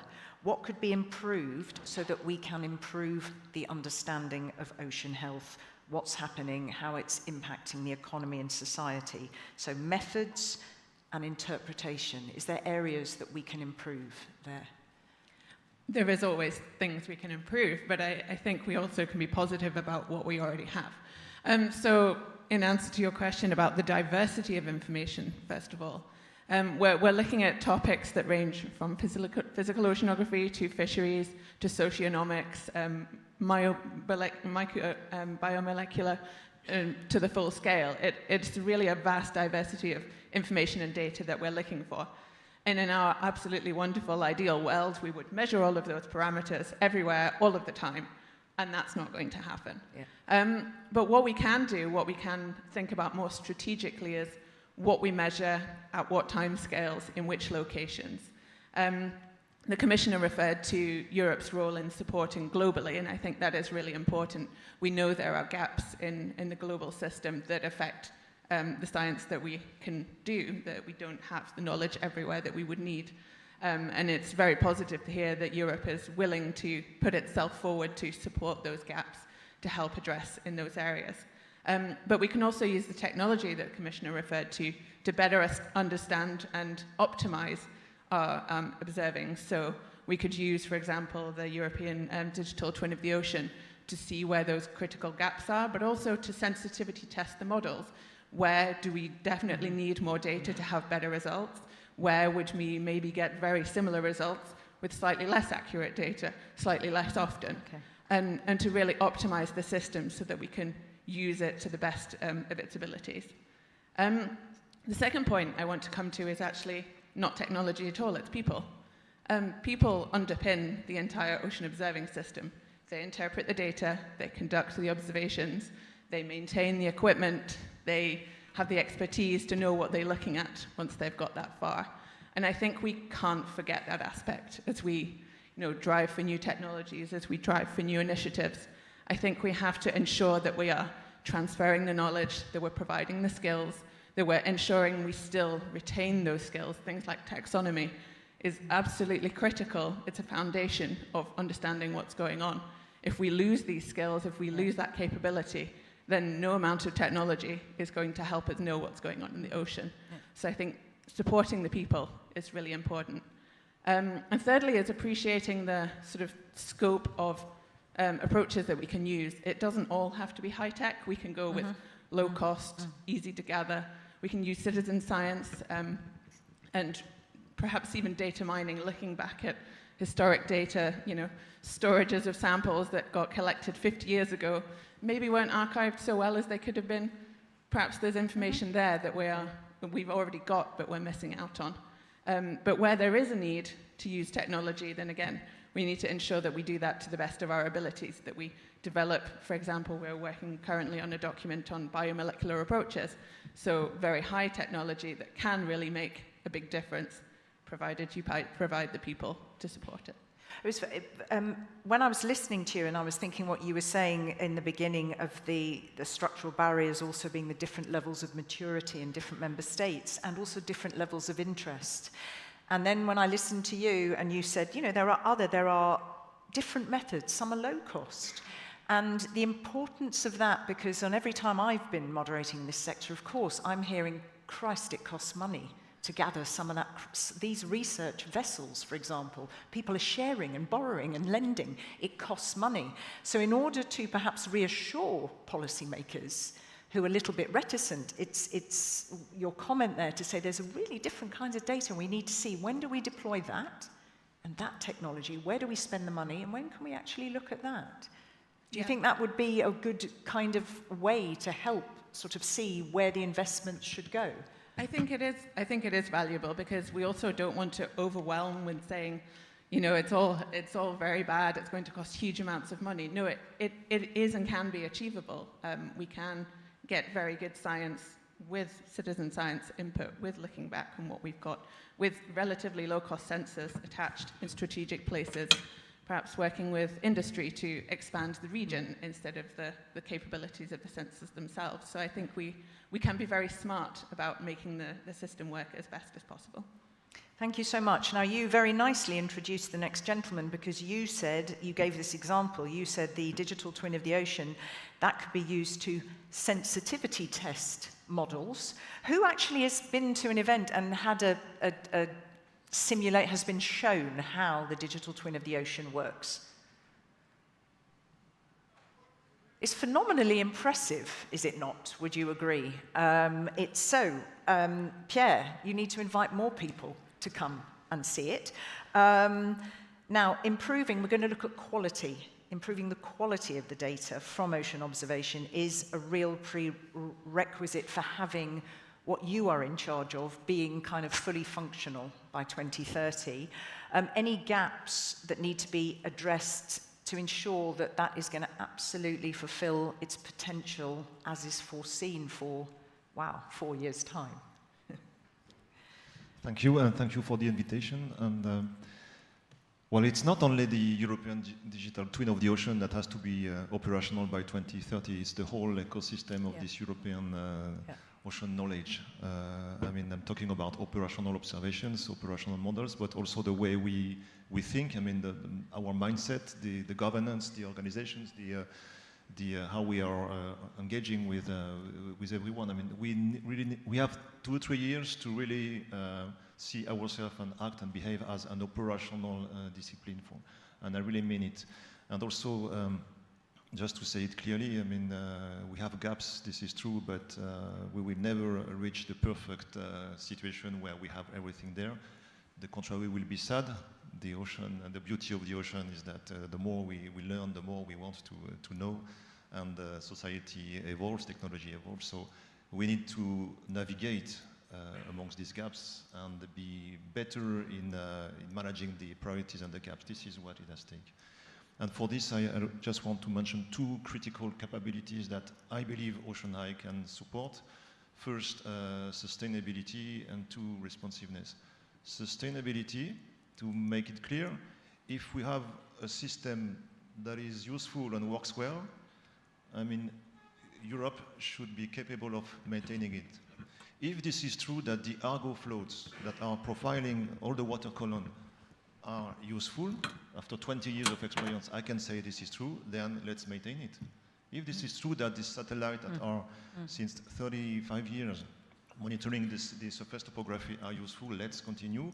And EMONNET and Copernicus Marine, we have now hundreds of thousands of users everywhere using this, so I think there is a signal that we should... so I really think that this is sustainability is something that we should focus on. And for this, let's be, I mean, my vision is very clear. I mean, this system is based on 3 main components: the satellites, the in-situ observations, and the digital models. And if we are clear on what we have to maintain, what is this modern monitoring system, then we go for it. Satellite, the surface, in-situ, vertical, digital, this is the 3-dimensional, 4-dimensional synthetic. And each component cannot work. We won't survive if we only focus on one of these 3. And we should address this one by one and see what are the strengths and weaknesses. And I would just, of course, sustainability is about funding, etc., but I would just to focus on governance. Where are we taking the right decisions to maintain, decide to go for it or to stop, etc.? And if we look at what has been said about the in-situ part, yes, we need to have something that is better, and we have this international with the European framework, we have this idea of a from member states. The space, we have the Copernicus, but we need to be clear that ocean is one of the priority. And for what regards the digital twin, we are doing well with EMONNet, Copernicus Marine, and all these novelties to integrate this. And we need to have the proper governance, and OceanEye will really help. And also with the evolution of Mercator into intergovernmental, we invite the member states, and we will have this vertical alignment of the member states, the European Commission, the technical experts, the institutions, and so that it can work well. And I really mean that we should go one by one, space, institute, digital, and see how we can do that, and OceanEye will be the synthetic. And the second and the last is, okay, great to be sustainable. It has to be recognized as one of the top priority. The second is being responsive. Because of course it changes. It does. So when you change. say, just to be clear, and just in a nutshell, so when you say responsive, you mean? You mean that you have to adapt if there are some gaps here. If you need, you need more, then go for it and go for it. Okay. And you have boosters of innovation. I mean, you have drones in the institute, you have the new space, you have artificial intelligence, you have digital services that we are accelerating everywhere. Okay. So we can do that. Accelerating without having a frame and a driver can create the chaos, so OceanEye again can create this part. And what you mentioned about the digital twin, Paula, thank you for this, I strongly believe it can be a place where you can have all the information about where to improve dynamically the observing system, and also what the connection is with the society impact. And I stop with this, it's also a place where, I mean, we have broken the whole traditionally separating the ocean science and society. And you have schools going to the digital twin ocean. Yeah. You have scientists, you have a commissioner, you have political leaders, you have artists, you have the society, and we have this framework to have this ocean intelligence. I stop with this. Thank you so much. Artists, are you going to, you are dressed like you might be doing some contemporary dance. I love the idea that you might, but we'll come to you momentarily. He called you an artist. Thank you very much. And your word about responsiveness, thank you for unpacking that for me, also speaks a little bit, I'm not sure if I'm making the exact correct correlation, but then going back to what you said, Paula, there is this important sort of in customizing, what do we measure in what time scale and in what situation, and responsiveness for me fits into what you said there. Darko, what's great about having you here? I'm sitting on the board of the EU mission Ocean and Waters. Again, it speaks to a little bit what we heard from Holger Brix, about, you've got all of these fabulous initiatives, platforms, actions here, there, everywhere, and sometimes you really need to regroup everything. Great that you are here because you have a specific role at the EU mission Ocean and Waters. It's been very active in bridging the gap between the innovation and the funding. So partly from the private sector, partly from philanthropy. Do you think that the ocean observation is enough in the radar of those two groups? How do you see things? How do things look? Thanks, and thanks for the invite. Well, just to start, it's interesting that you mentioned everything but funding when you were talking about, you mentioned art, you mentioned science, you mentioned society, but not investment, which makes sense in some way. Maybe I can just start with a quick definition of what kind of data it is that we're actually talking about. Because when we talk about ocean observation data, we've got public service function, which is public money, and then there is more sort of niched observation data that's interesting for diverse stakeholders, for example, in MPAs, the BBNJ Treaty, biodiversity, climate change monitoring, etc. And these are the two sort of major bulks. And then you've also got a market use case, but this is quite minor, and I'll get into this in a second. And the market use case is, well, let me start. So if we have these three areas, right? So we've got the public service, we've got the MP enforcement, climate, etc., and then the market use. When it comes to philanthropy, I've actually had a couple of conversations in the last year about this. There seems to be some unclarity in terms of and I'm generalizing, philanthropy looking at their role or their capital for the primary sort of core investment in the tech or the capacity, right? philanthropy, if you look at European philanthropy, we've just done a very large European study on European philanthropy. They're just looking at, unfortunately, advocacy. And there is a lot in terms of, you know, research, incentives, etc. Where there could be a case made is to link ocean observation to what I said, the second part of the definition of the data, which is MPAs, BBNJ, etc., because they're over-leveraged in their capital in these areas. So that could be a quite big element. It requires a coordinated, very structured process to get them on board because they're not just waiting. When it comes to market and private sector, this becomes a bit more nuanced because I've looked at the numbers and they're illustrative, but the market value of ocean observation is around $1 billion, which is tiny. So it's just $1 billion. So if we look at, for example, ports and trade, then you've got ports investing in buoys because they're interested in efficiency and safety.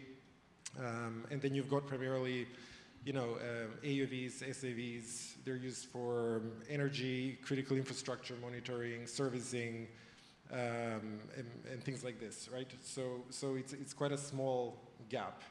So it becomes a bit more difficult. I think what we're looking at from the market point of view and private investment, it seems, is that it's less FOGRO style data and more of a sort of smaller, cheaper systems for these very sort of small areas of use where there is a market.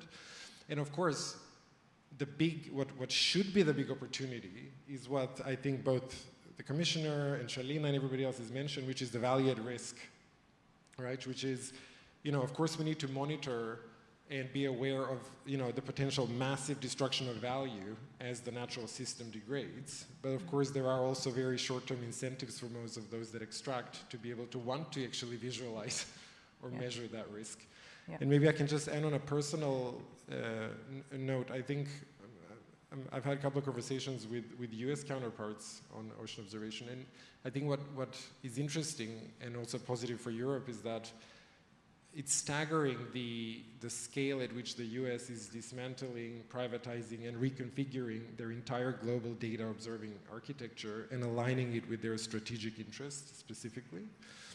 And I think this means that the OceanEye, it means that the digital twin ocean, these are not just technical platforms for Europe. I think they become a new investable asset, public value asset. And whoever owns, governs, validates, and capitalizes this asset will be a tremendously strong strategic ally to others. So I think this is a huge opportunity for also attracting investment. Out of interest, for whom does that resonate, that last comment he just made in the room? So raise your hands if that resonates with you. Yeah. Okay. Thank you very much. So gaps here and there, you explain the gaps of where, you know, both in the private sector and the philanthropic sector, you've got people much more interested, you said, in investing in advocacy. And to make that switch, just in a sentence, what can we push there to transform the thinking there? Just literally a sentence. Well, that would be very difficult, but 2 sentences. So I think it requires a structured process or a learning journey. And I know some commission colleagues here will not appreciate me saying this, but because it takes time. But again, I think that philanthropy is interested in nature primarily, if it's not catalytic. And nature is macro critical. And it's going to become that because once the system degrades, it's going to be quick. And I think the cost this is of where doing we nothing. can, so I think that making the case for this could actually have quite substantial philanthropy coming in for BBNJ, for MPAs, for biodiversity, etc. And some parts on the catalytic side as well, but this is a bit more longer answer. Okay, thank you very much. So, I give you the stage for some contemporary dance, Marcus. Well, you have... as we don't have time, I do that later during the intermission. Just to say, so this Tyson Bornemisa was founded in 2002 by Francesca Tyson Bornemisa, Art Contemporary, so leading international art and advocacy foundation. So you bring together quite an eclectic mix of researchers and artists and scientists. There's a lot about awareness raising. What else would you say? Advocacy? Engagement. I think this is really what the commissioner also said, and I'm really happy that he actually mentioned art and civic engagement as preconditions, right, for ocean governance. For long-term societal support. So, given that, and also your experience with the new European Bauhaus, because that all ties into this, what could make this kind of collaboration genuinely transformative? And I think you've got some pictures to show, which you might need. There we go. I'll come to that later. No? Okay, but, sure. I think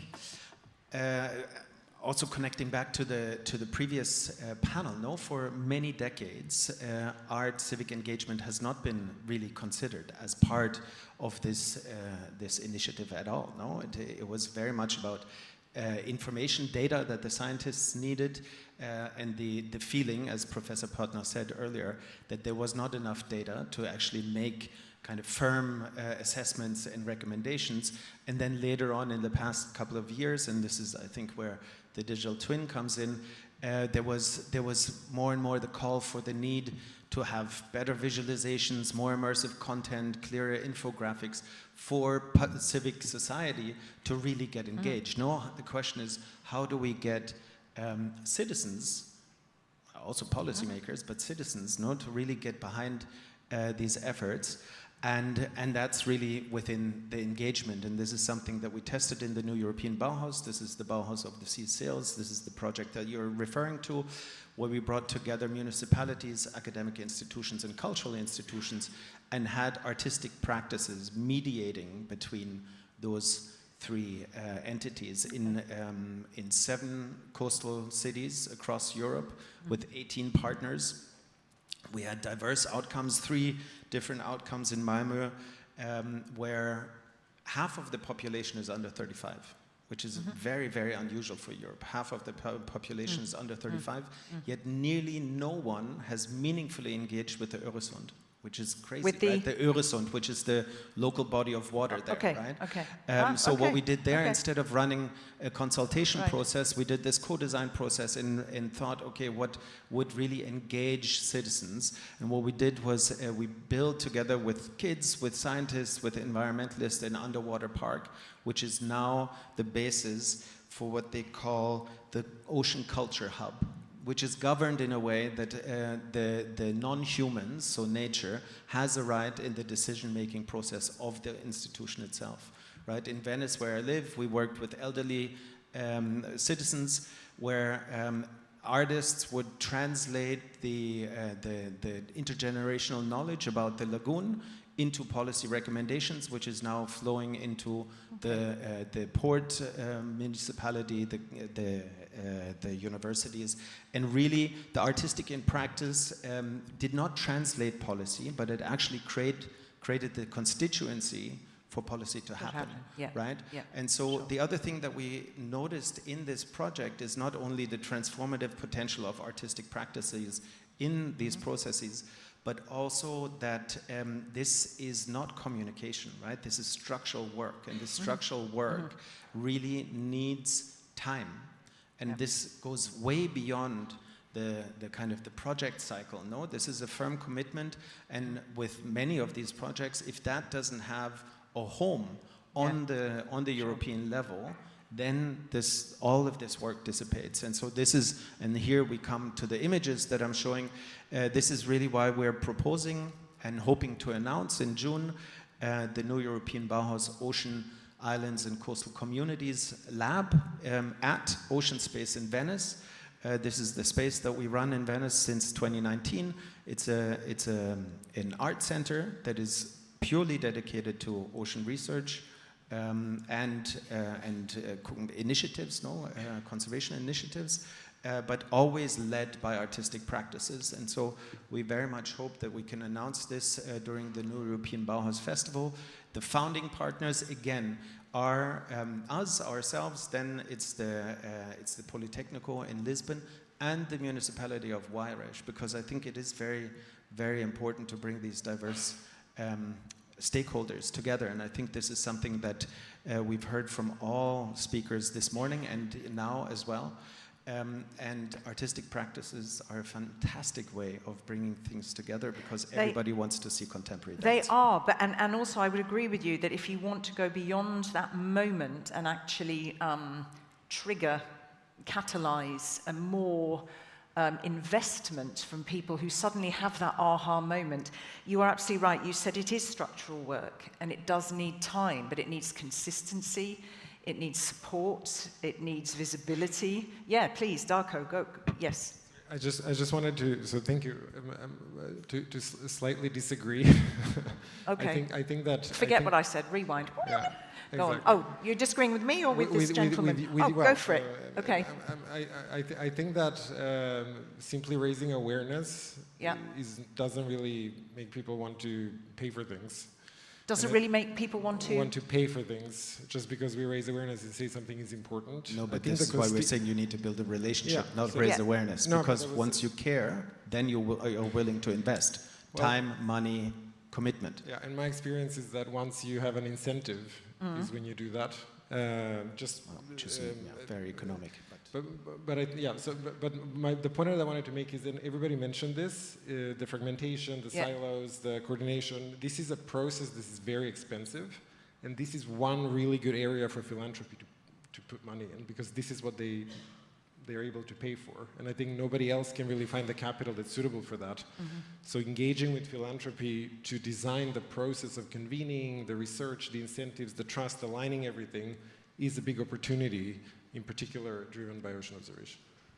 Thank you. All right, in the last dying minutes, let's take 2 comments or questions. Please don't ask a question of a whole panel. Please don't ask a question with 7 moving parts. But does anybody in the room, you have a question or a comment? All right, hang on a minute. You need a microphone. I don't know if there's anyone there. There is a gentleman rushing to your aid. No, he's not. He's got a camera lens. Sorry. Thank you. Go for it. Say who you are and just a few sentences, please. Yes, I'm Maria Lekakou from University of the Aegean, and I would like to ask for put an eye on ferries. We have a lesson learned by traveling by ferries, collecting data for prices, qualities, and we ran it for 2 years, and we have identified that this was a way to engage islanders and travelers in collecting data for competition and state aids, even for ETS and pass-through, and also for the engagement of young people. So we call it Ferry Watchers, and it is a typical citizen science tool that is workable. So I ask, use ferries as a way of collecting data through citizens for the OceanEye. This is my comment. Thank you. Anybody from this side of the room? Anybody else want to have a look in before we finish? Or share anything? Yes, this lady here. Can we come with a microphone here? Thank you so very much. Just in the dying moments. It was a choice between asking you all to comment on each other's contributions or giving a bit of space to them, and I prioritise giving a bit of space. Yes? Gabrielle Rios from Velta. We run projects. Sorry, say again, it's super fast. Gabrielle Rios from Velta, Italy, in Calabria. You said incentives. What type of incentives are you talking about? Sure. So it depends who we're talking about. For example, if you look at investment in companies that invest in bioeconomy, right? The valuation and the revenue for their business essentially depends on you having algae and sponge in the water. So if you don't have observation data to understand the factors that could limit the amount of natural capital that exists, then you're actually not incentivizing or you're putting the revenue at risk. So if they would like to have long-term revenue, that's one incentive to actually be able to see it. Okay. But yep. Can I? If it's, yep. Go on. Sorry, I cut you off. No, Go for it. I just wanted to say that I think the nature argument is really interesting. Yeah. Because, as I said, nature is macro critical. Yeah. So, for example, the way the system works now is that anything you can extract and kill, you can price. So if I take a tuna out, I suffocate her, I can sell her for 60 euros, whatever, on a plate. But if you leave the tuna in, you can't price it. And Charlina mentioned the word stock, which I think is very important. So I'll just end with this. I think that what we know how to price is flow. This is what economists know how to do. Fish or nature, biodiversity in the ocean is both flow and stock. We need the institutions to be able to structure the process. You need that visible hand. But I think that if we actually manage to make a business case for, which is dependent on observation, otherwise you can't price it, for investing in nature, then we can actually also have growth that is without limit, because it will be the opposite. Thank you. Come to you, Pierre, and then I think a gentleman. Are you just sort of looking quite leisurely and James Bond-like, which it kind of was, or did you have a question? Hang on, let me just come. I think Pierre is going to jump on this. Are you? Oh, you are kind. All right, so, please, say who you are. So, my name is Ivan. I'm from Norway, from the Norwegian Ministry. This is a wonderful session, and we very much support the EU's great work on supporting the goose. So, but my point was that in our pockets, we got the weather forecast. We know what the weather is going to be. We don't know, we don't have ocean forecasts yet. And why do we have that with the weathers? That's because we have good organizations consisting of member states and associated countries which can cooperate with the Commission and really make the deliverables.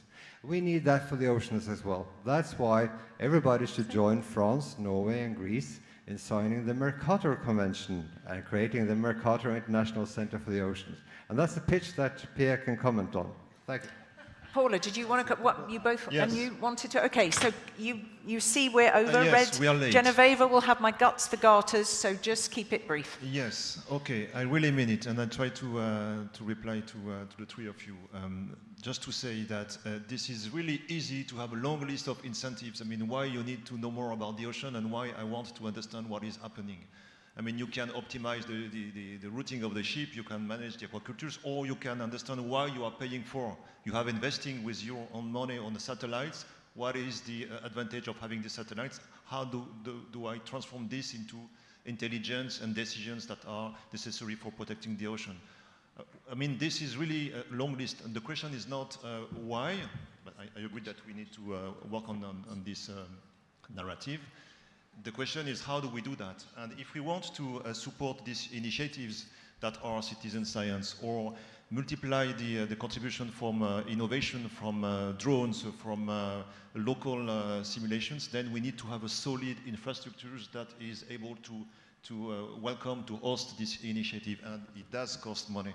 And this is really where the investment, the public investment shall be. And yes, once you have this public infrastructures, when you can host initiative, and when anyone can put his own idea, his tools, benefit from the others, and then create something, his own business or his knowledge, a professor teaching the students, great. Then we have to make sure that this is done on the best science, that this is protected by the best governance, and I'm going to add in the remarks. We need to protect this to be a public good, and then we have a governance, and this is why I really think that we absolutely need an intergovernmental organization for the ocean. It does not exist. There is something for the weather, there is something for the trade, there is something for the health, there is nothing for this digital ocean knowledge, and it's time for us in Europe to take the lead on that part. Thank you. Thank you. You have 30 seconds each, because I will get killed, and there are parallel sessions, and I don't want to eat into their time. But all of you can have your 2 penneth. So, Paula, please come in. Yeah, just to agree with our Norwegian colleague, we, in this document, I like to flash a document around to make you come to and see us later at our stand. It talks exactly about making sustained observations a public good service, and kind of how that would come from. So please take a copy and come and see us about that. You can give me a copy. I will happily take a copy of that. I do actually read stuff that I take away from events. Yes, Holger. So I think I agree with almost everything that has been said. I think we have a unique opportunity right now building this infrastructure and also doing it in a way that, for example, does not really exist for weather forecast, because we can get people on board from all kinds of different communities by democratizing low-cost or affordable sensors, by engaging people, engaging coastal communities, engaging fishermen, and so on. And I think this is also a process of democratizing what we're doing, and in the times like this, I think every effort can help. Thank you. Yes, Marcus, I think you wanted to chip in. No, maybe just to respond immediately to that. I think giving people sensors and asking them to contribute to something is not necessarily engagement, is employment, right? In that sense, right? So the question is, how do you actually create something that is reciprocal, and how do you make that relationship, to give something back that people actually value as an added value, right? Not just a value extraction. So I think that's one thing. When I say art nowadays, very often, or culture, very often, it sounds completely crazy and ridiculous, right? But this is definitely not a new idea. In the 60s and 70s, NASA had the most sophisticated artist in residence program in the world. Super well funded, because they understood that this needs to be an effort. To go to the moon needs to be an effort that is carried by society. And what we are understanding now, also what you just said, this is a massive opportunity, but we need to take people on this journey. And culture, we're still storytelling animals, right? So culture sits at the core of our being. Thank you so very much. You've all been absolutely fantastic. Can you please give, I'm not going to do a roundup, but there are so many things that I will take away to think about, and I do think this idea, did you say, forgive me, I don't want to misquote you, data as a public good, data collection as a public good? Go on, yeah. The ocean observing system itself. The ocean observing system itself as a public good. Thank you very much. Could you give them warm applause, because they were all fabulous. Hold that thought momentarily. You can't leave the stage. I forgot to do a photo after the last session, so I must just do that. But should we just quickly, I don't know, Fanny, if you've, because that was a very dynamic and vibrant conversation. I don't know whether what you captured, whether we might be able to see it. There you go. So here we go. First of all, I always ask, are you happy how she's drawn you? For some reason, that's the most important thing to me, which is absolutely ridiculous. Process of democratizing, philanthropy, engaged to design the process. We cannot protect what we do not understand. We had the very compelling statistic from the commissioner at the beginning. Yep, value, stop. What is also the cost of not doing something? And there you have it, live. Thank you very much. You've been wonderful. Hold that thought. We can just stand and have a family photo. That would be brilliant. Not me, but you. So come to the front. There is our official photographer. So you can give them another round of applause, because, again, they couldn't say but half of what they might have been able to.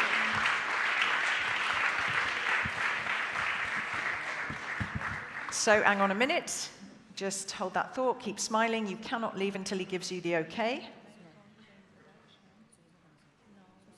He has to do two. He has to do, yeah, voila. I asked him, the ninja, about this. Thank you so very much. As you leave the stage, please can you just keep your eyes on the screen?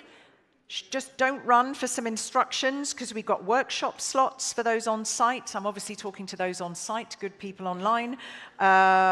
Kicking off very, very shortly, and then the other workshop slots are after lunch. Lunch is in the Caratello restaurant, so same as yesterday. So participants online and everybody else, we're going to reconvene back here. I will keep an eye on the time, but around 16:30. For a 45-minute session on the energy transition for EU fisheries and aquaculture. We've got a sparkling award ceremony. We've got a brilliant official handover to next year's host city. Don't miss it. Don't miss it for those of you who's online. Enjoy, enjoy, enjoy. See you very soon. Thank you.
Great.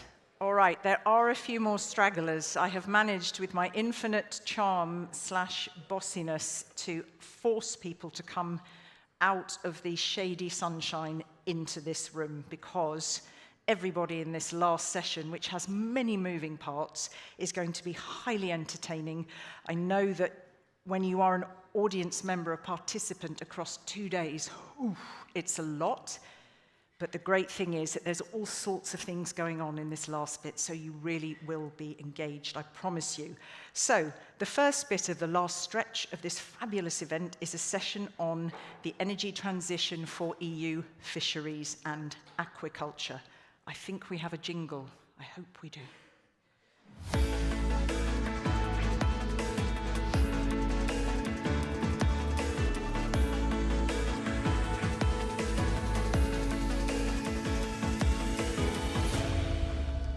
So to kick things off, for those who are less familiar, our first speaker is going to share with you an update on the Energy Transition Partnership, ETP, and the work it is doing towards the EU Energy Transition Roadmap for fisheries and aquaculture. So please give a very warm welcome to the Head of Unit for Economic Analysis, Markets and Impact Assessment at DG MARE, Sven Langedijk. Warm welcome to you, sir.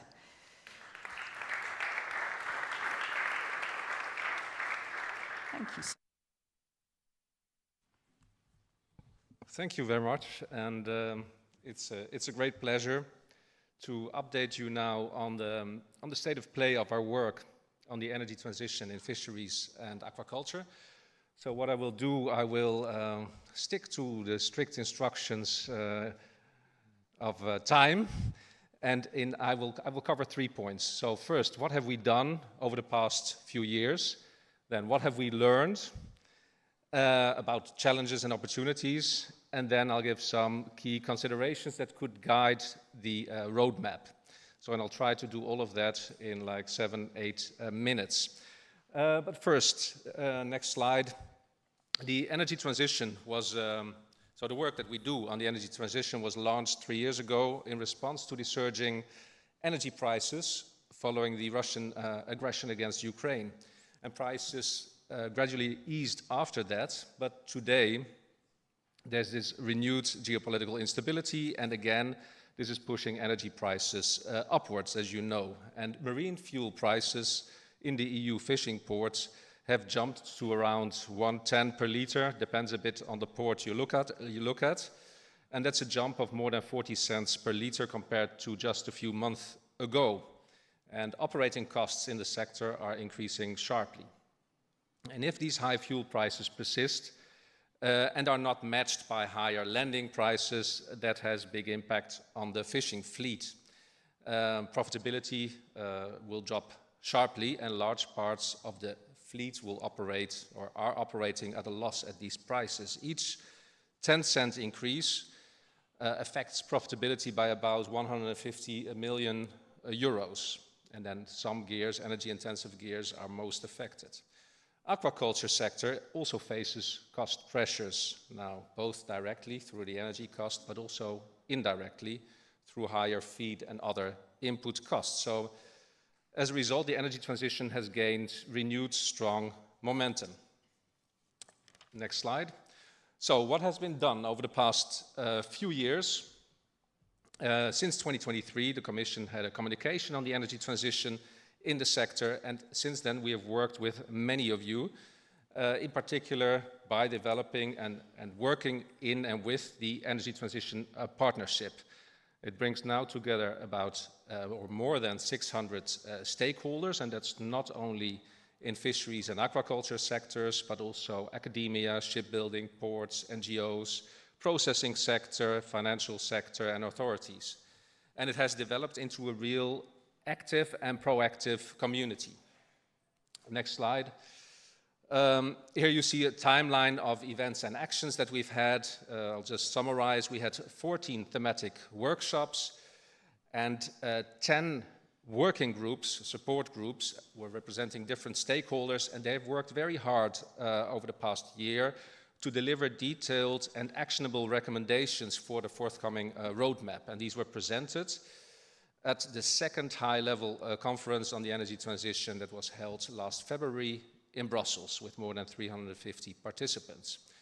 We have also developed the Energy Transition Partnership webpage, which has become kind of a central knowledge hub for events, best practices, and publications on the energy transition. Next.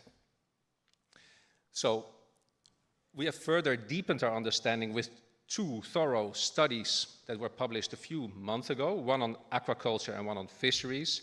One of the authors of the aquaculture study is actually here. I have to disappoint that I will not go into the detail as the time is very limited, but I invite you all to look on the website and look at this very thorough work that has been done on these 2 studies. So these studies, the CFP regulation evaluation, and most of all the work with this energy transition partnership have helped identifying the main challenges and opportunities in this very complex transition. Next slide. This slide reflects a selection of some of the challenges that have been identified, and I will just touch upon a few of them. First, the age of the fleet, the fishing fleet. Many vessels are very old, often already beyond their economic and technical lifetime.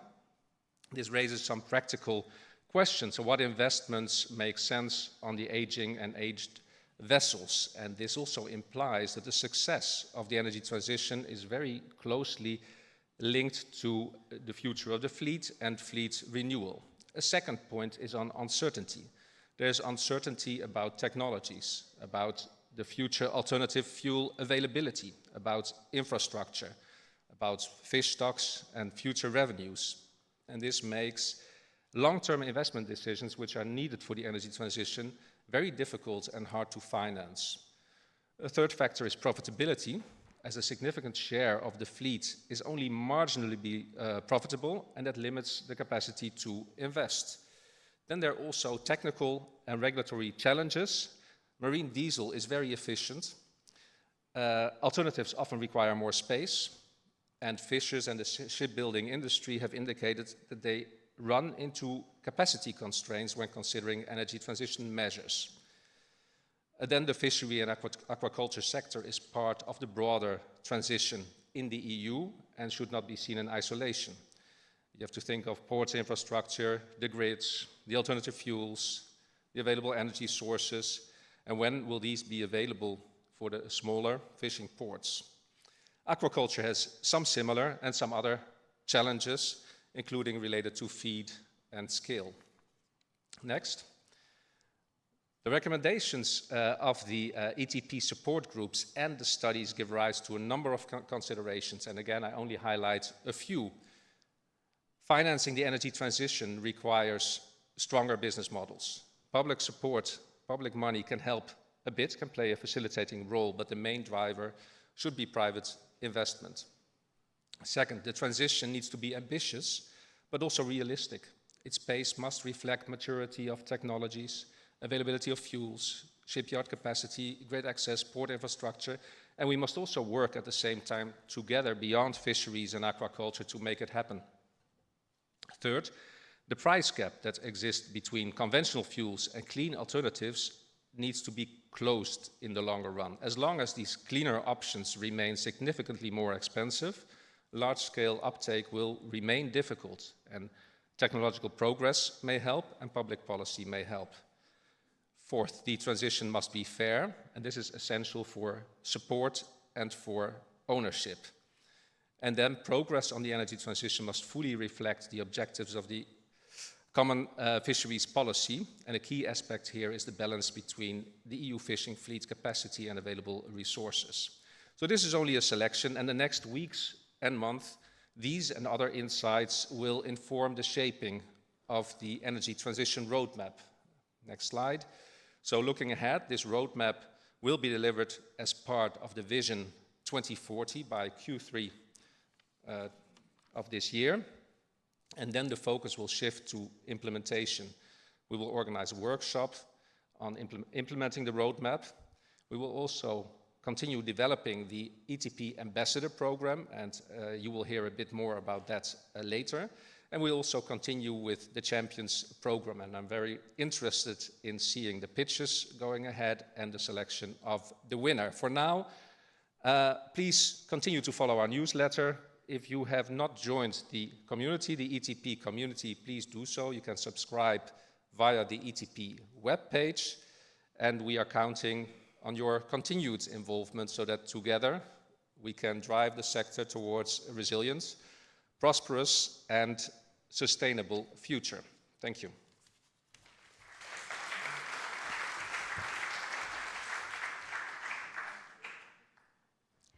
Thank you so very much. Beautifully clear. Who knew a lot about it before? Raise your hand.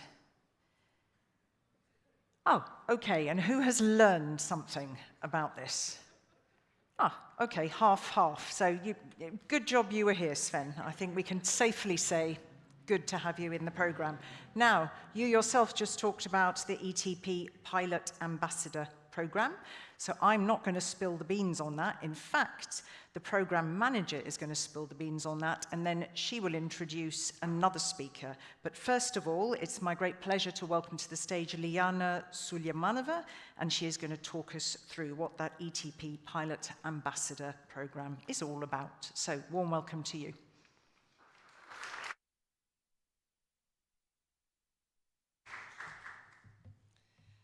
Good afternoon, everyone. I must say, I cannot believe that so many of you are joining us for this late afternoon session.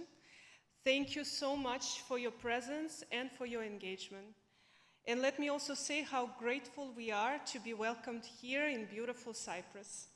It's truly a pleasure to see you all here, and an even greater pleasure of mine to share that the Pilot Ambassador Program of Energy Transition Partnership is now officially live and operational. Let me start by briefly setting the scene. The Ambassador Program is designed as a key enabler for energy transition partnership. Its core objective, it's very simple but ambitious, to accelerate the energy transition on the ground by ensuring that support reaches those that need this support the most. So the local stakeholders, all the fishing operators and aquaculture producers that we are all working with. Its focus really is on bridging the gap between policy implementation and the actual needs on the ground. We are doing this by building national capacity through a network of trusted ambassadors and by proactively reaching out to the stakeholders. We will be doing this also by co-designing practical tools and procedures that respond to the real needs of the member states. The pilot phase is therefore a critical and crucial step in this journey. Its purpose is to test, to validate, and to refine the ambassador model so that we can move on towards an EU-wide rollout in 2027. And this rollout will be grounded in real experience and lessons learned. In practical terms, we are validating roles, co-designing trainings, delivering ready-to-use materials, and supporting national sessions. And importantly, we are capturing feedback to continuously improve. At the heart of this initiative are, of course, the ambassadors. They act as trusted intermediaries, and they share information, advise operators, and support this national outreach. But just as importantly, they ensure a two-way exchange. So they bring back insights from the ground into the ETP work streams. In that sense, ambassadors are not only messengers, they are also connectors. They act as the primary national interface between the ETP and local stakeholders. They respond to inquiries, support targeted sessions, and report on key developments. This is essential to ensure that transition is not only designed centrally, but also shaped and delivered locally. We are truly aware that this is a demanding role. That is why the program has been designed to provide a strong and continuous support. Ambassadors, our ambassadors, are benefiting from structured onboarding, tailored trainings, and access to expert knowledge. They also will receive practical toolkits and continuous coordination support, ensuring that they remain connected, informed, and empowered. To support this work, we are developing a comprehensive set of tools and materials. They include ready-to-use sources, learning modules, fact sheets, country fishes, various reporting templates, with the objective to enable ambassadors to act quickly, to deliver effectively and confidently in their national context. From the ETP assistance mechanism side, our role is to enable and facilitate the system. We're responsible for building the network and organizing the co-design workshops. In short, we create the conditions for success. But success itself depends on collaboration with all of you. Let me briefly touch upon the timeline. We have already completed the major milestones, and we are now fully entering into the implementation phase. Over the coming months, we will deliver onboarding, training, and national sessions. This will be led to a midterm review and ultimately to the EU-wide rollout. And finally, let me acknowledge the people who truly bring the program to life, our ambassadors. We are very pleased to have a strong and diverse group of representatives of the member states, 8 countries: Croatia, Cyprus, Finland, France, Ireland, Latvia, the Netherlands, and Spain. Each ambassador brings valuable expertise and experience to this initiative. Their engagement and leadership will be essential to making this pilot a success. Ladies and gentlemen, what we are launching today is more than just a program. It's a new way of working and thinking and conceptualizing. One grounded in partnership, in co-creation, and a shared commitment to making the energy transition not only an ambition, but also practical, inclusive, and actually deliverable. And with that, it is my great pleasure to pass the floor to our distinguished ETP Ambassador for Cyprus, Ms. Eleni Pashali. Thank you.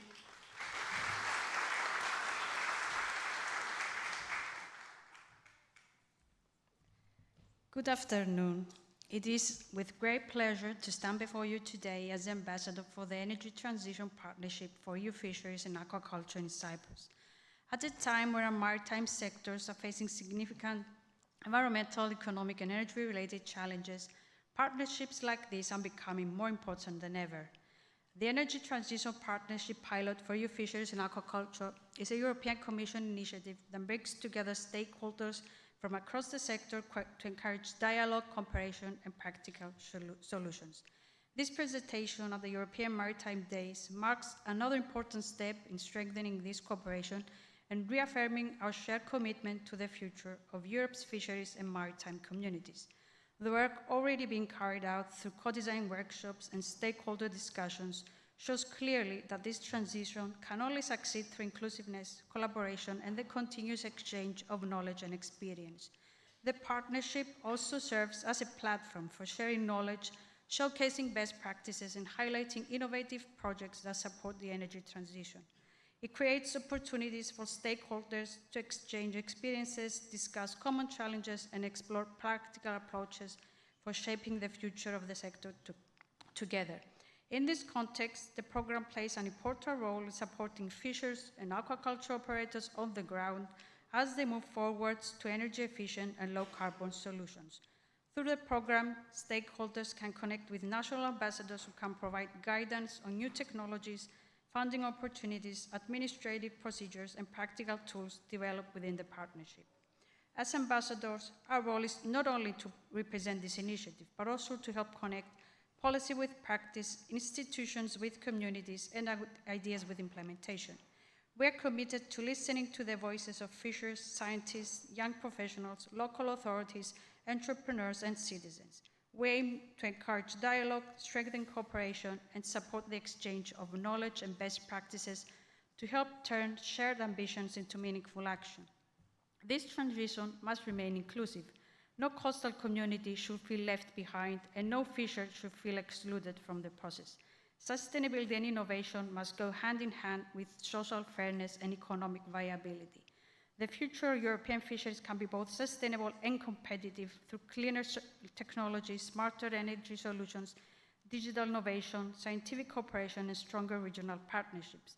But above all, this transition is about people, because without the experience, resilience, and dedication of those who work at sea every day, there can be no successful transition. We therefore encourage all stakeholders to contribute to our shared knowledge base and ongoing discussions by sharing good practices, case studies, innovative solutions, and practical experiences that can support the sector's transition. The exchange of knowledge and experience is essential if you want to build practical, realistic, and effective solutions together. Today, we send a positive message. Europe is ready to work together, invest in its maritime future, and support a sustainable transition for our oceans and coastal communities. As ambassadors, we're proud to support this mission and to contribute our voices, experience, and energy to its success. Thank you very much.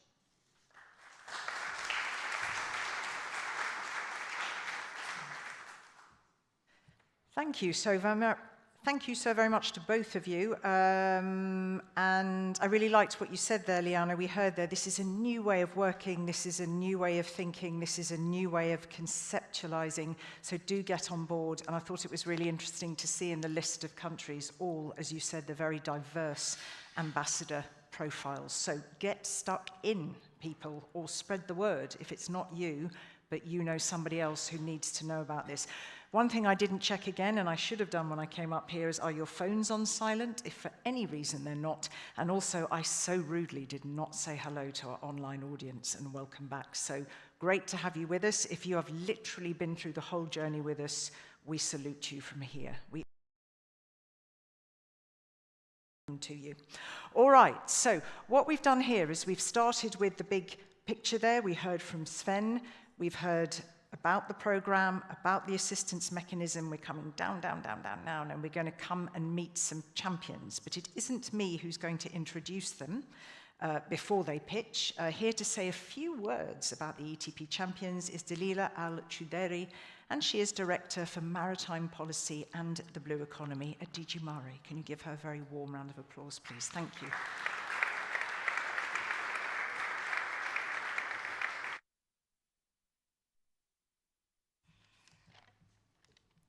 Right.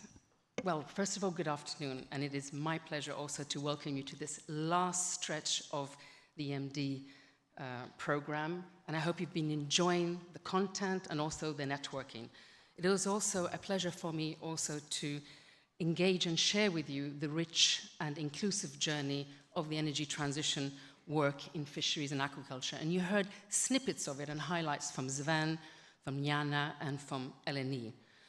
Now, one of the key clear takeaways that we have taken from our rich work on the Energy Transition Partnership on the upcoming Energy Transition Roadmap that Sven briefly spoke about, it's not just a policy objective. It is a practical challenge that requires concrete, deployable solutions, and this is precisely where innovation plays a decisive role. Across Europe, we have innovators, bright engineers, entrepreneurs, and operators. They are shaping already the way we fish, the way we farm, and the way we're managing our energy at sea. They're also helping us to reduce our fuel consumption, lowering our emissions, improving our energy efficiency, but very importantly also helping us to build the important infrastructure we need for a resilient and sustainable future. So it's a great pleasure for me to close this session introducing yet another new highlight from our Energy Transition Partnership work, and this is the very first edition of the ETP Champions. So this initiative was particularly created so that we can recognize the solutions that are not just promising, but that are also pioneering, market-ready, and also delivering already measurable impacts. And by bringing these solutions into the spotlight, what we aim to do is to accelerate their uptake. We want to facilitate investment in these solutions, but very importantly, we want to replicate also them across the EU fishing fleet, but also across aquaculture operations. And for this year's awards, we have three categories. We have innovation in energy transition in fisheries activities. We have innovation in energy efficiency also in aquaculture, but we also have innovative infrastructure for the energy transition. And this evaluation was carried out by an independent jury of experts coming from the Energy Transition Partnership, but also from our EU flagship Blue Invest program, combining expertise in maritime engineering, energy systems, aquaculture, fisheries, the wider blue economy, but also in the blue investment in the blue economy. We received 20 applications, 15 of them were eligible, and they all had a minimum requirement of a technology readiness level of 7. The overall quality, I am told by the colleagues, is remarkably high, so congratulations to all of those who made that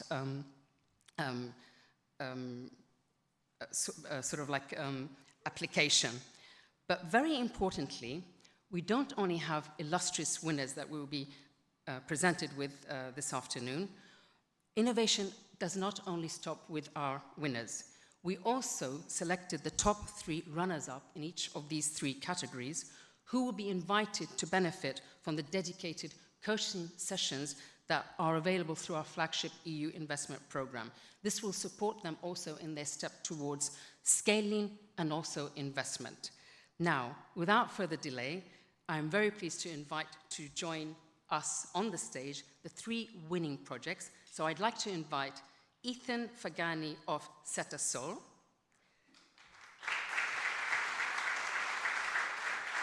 Pleasure. Congratulations. Be careful, there's a light there. I'd also like to invite Stephen De Bono of Meda Aqua Shift. Congratulations. I think this is a very dangerous spot. I shall move on the left, yeah? And finally, I'd also like to invite Michael Arietta of Ort CV and Canada. Congratulations. So, as Katerina also said, Ethan, Stephen, and Michael are going to pitch their projects to you, but you wonderful audience, you're going to have a very important role now of casting your votes to select the champion of the champions. And here, I have the pleasure to hand over this challenging part to Katerina, our wonderful Master of Ceremonies, and she's going to lead you how to do this in this last part of the session. So over to you, Katerina. Thank you. Yes, you are absolutely right. I've nearly hurtled to my death several times during this event on this light here. So, in fact, there we go. I'm going to move it. I'm very sorry if I've destroyed the lighting in any way. Right, welcome. Sitting happily in the living room there? Great. All right, so indeed, there are 2 things. First of all, 2 things to do with Slido. We're going to do this super swiftly in a very dynamic way. You will get to ask a question to each of the pitchers at the end of the pitch. How are we going to do that? It's going to be the most voted question, which will appear at the end of the pitch for each of you on screen. You look terrified, Mikel. No, you're cool. That's just you're in your zone face. You're in your zone face. So you will get to ask a question, and as Dalila said, a bit later, but you can vote immediately afterwards, you're going to vote for the champion of champions, and that will be revealed a bit further along the line. So we need a QR code. The QR code is there. Now, am I correct? That QR code will be used for both. To post a question, so maybe have a look at the questions that come in and upvote. And the QR code will also be to vote the champion of champions. Okay, so I give you a moment. Just raise your hands when you're on, in, and set up. Very good. Well done, you're fast. Okay. I'm just going to give a little bit more time so that we can make sure, enough people are on and in. Okay, and you gentlemen will have a timer here, but I will count you down momentarily, and you can get to shove me off this, but let's check. Right, just raise your hands again if you're on, in, and primed to be asking questions and voting. I think that's enough of you for now. All right, so first in the spotlight is Ethan Fagani of the Cetasol platform for the category Innovations for the Energy Transition in Fishing Operations. All right, don't forget, pose a question, and you've only got 3 minutes to do it, so just like somebody else's. Ethan, come, join. All right, well done. Thank you. I'm going to give you that, unless you want to stroll around, but You're okay? Okay, hang on a moment. Go. Great. Happy to be in the beautiful city of Limassol. Did you know that most fisheries in Europe, they are owned by small family-owned companies? What it means is that they have old vessels, the margins are quite low, they have been affected by price of fuel. And we had an opening presentation about that. Every spike in fuel consumption might mean hundreds or thousands of small companies going out of business. We started Cetazol by looking at one vessel, 2 days. Same operation, same day, 2 different people. The difference was 60%. The margin of fishery boats are 7%, which means that this vessel can go out of business because of price of fuel, because they are not efficient. That's where Cetazol comes in. My name is Ethan Fagani, and I'm CEO and founder of Cetazol.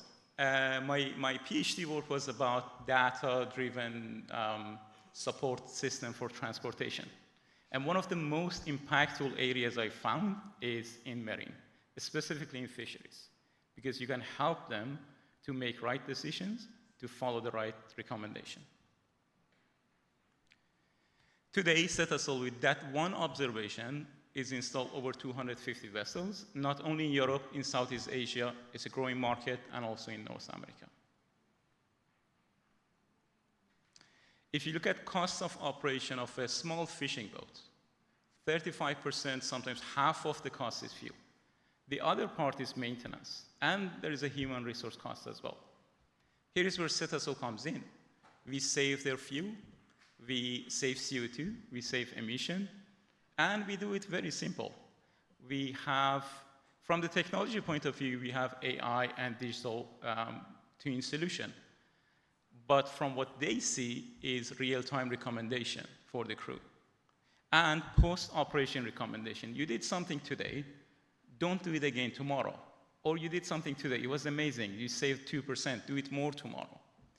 It's visual, it's simple, it's recommendation. Background is fancy technology, but no one cares about that. The software, the surface is simple.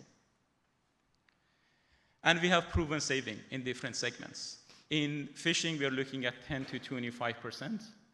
And again, it's not just marginal improvement, it's about having a business or going outside of the business. We are here as a champion today, and I'm going to use this stage to invite you, your city, your country, your segment, to look at these type of technologies, get in contact with me. If you need anything, I will be here. Thank you. Well done. Look at you, what class, what class. Oh no, I should keep you with me, I'm so sorry. I'm being very inefficient because you've got a question.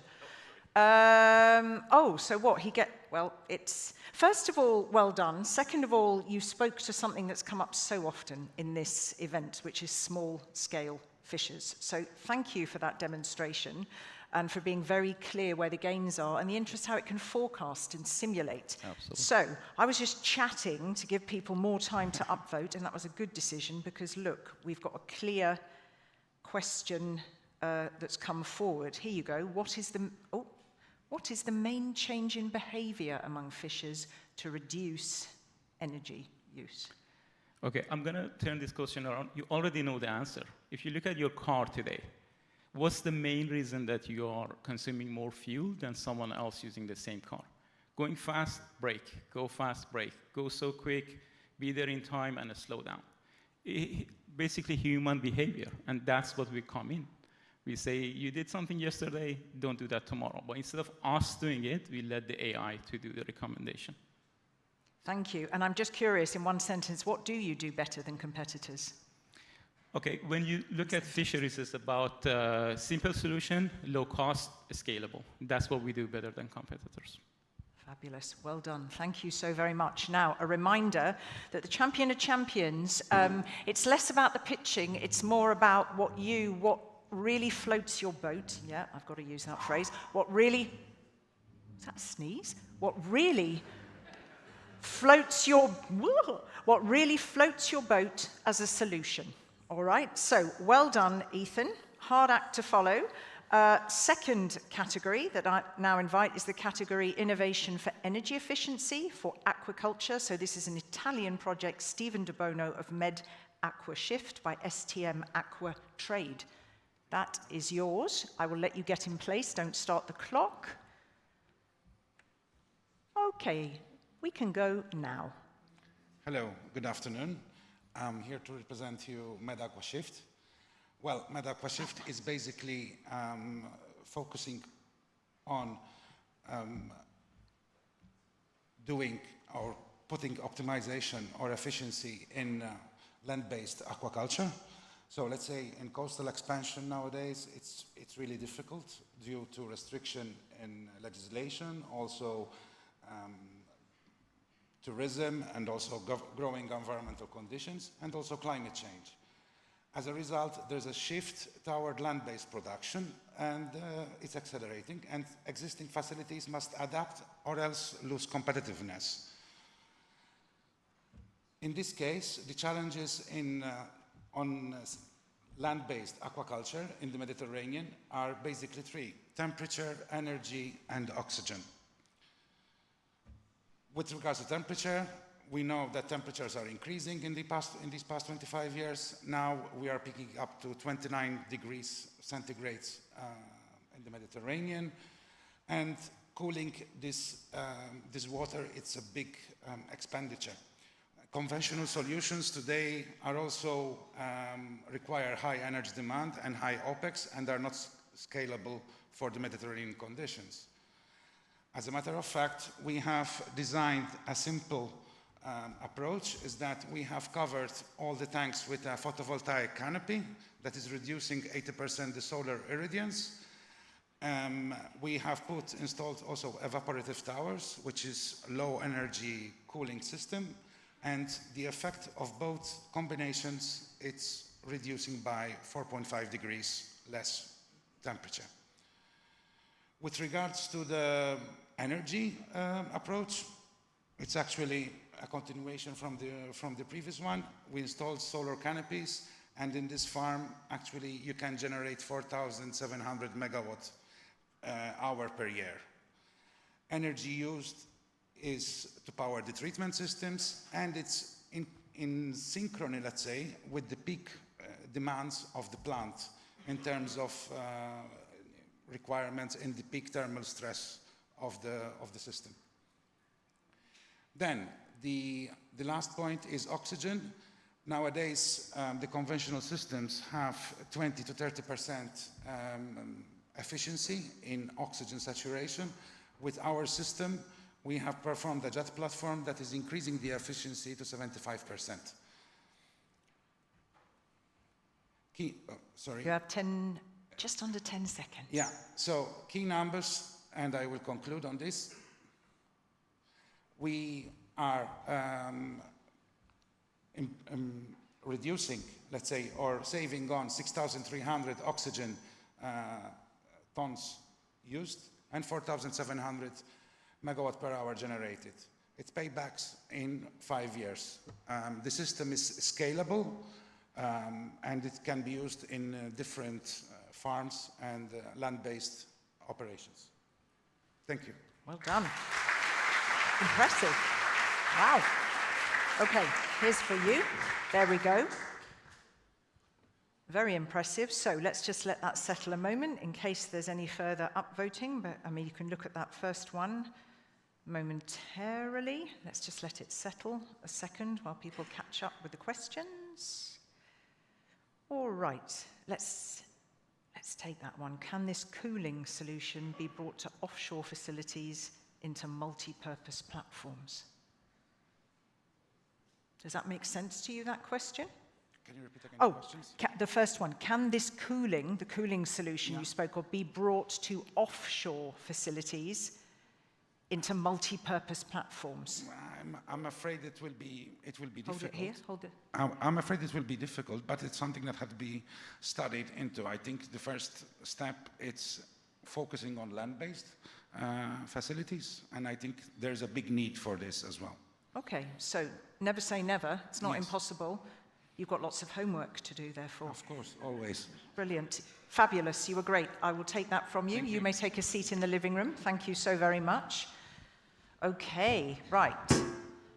And we come to our last picture, so we're going somewhere entirely different. We've been to Sweden, Italy, now coming to Spain. So this is the category Innovative Infrastructure for the Energy Transition, and we give a warm welcome to Michele Orietta of Orce CV and Caindar. So that baby is yours. Get yourself settled. We do a little countdown. 3, 2, 1, start the clock. Thank you for giving me the opportunity to explain the project Orce and Caindar. And I'm going to explain how we build the energy transition into reality. And I'm going to start with one question, that is, how do we decarbonize the European fishing fleet today? Not tomorrow, not in 2050, today.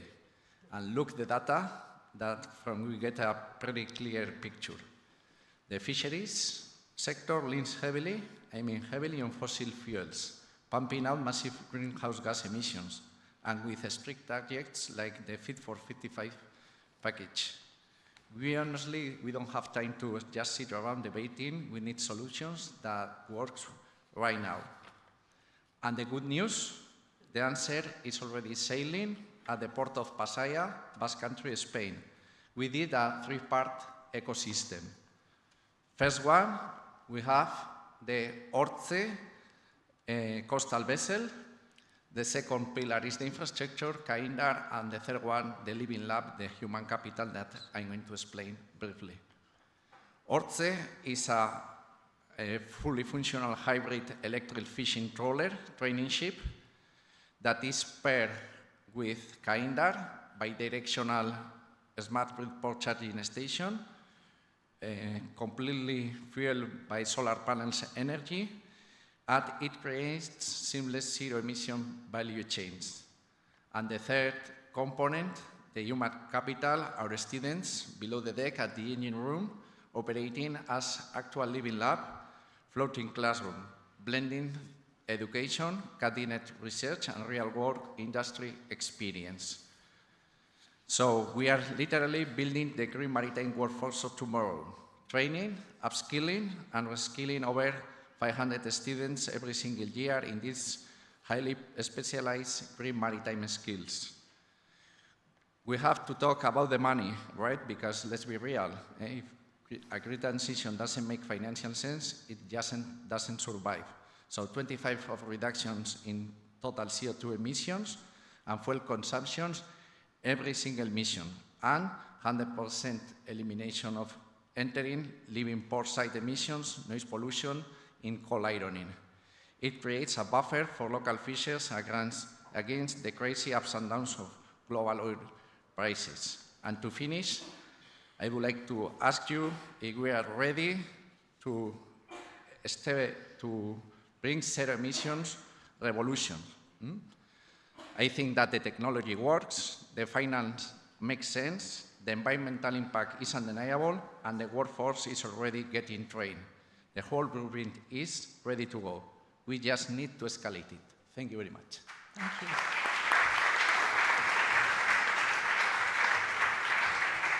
Thank you. Excellent. Okay, so should we switch to Slido? So you've thought about everything in that, as you say, right? You round off at the end, including the money. Yes. So you've got close runners there.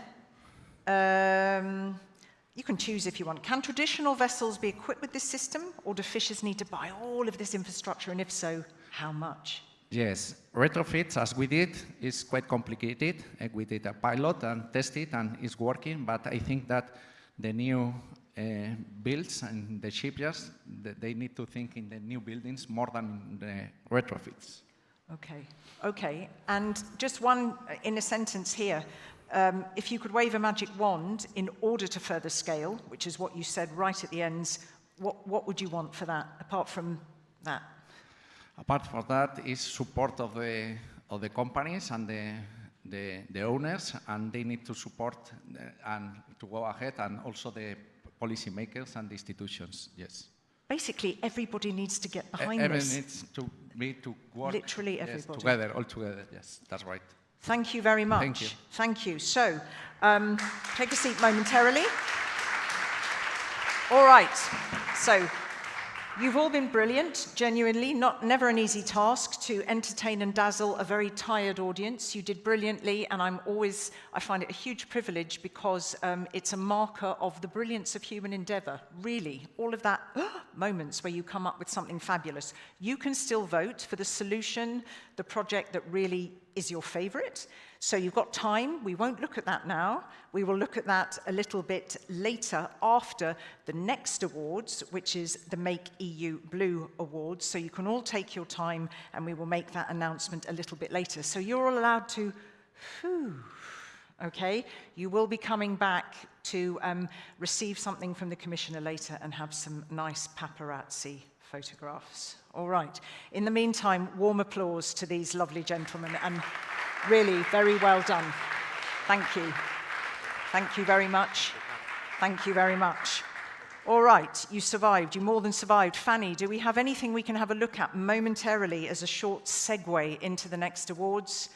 I think we have everybody in the room who we should have in the room. Yes, we have you. You're the most important person. I saw you come in just in the nick of time, Commissioner. Do we have, here we go.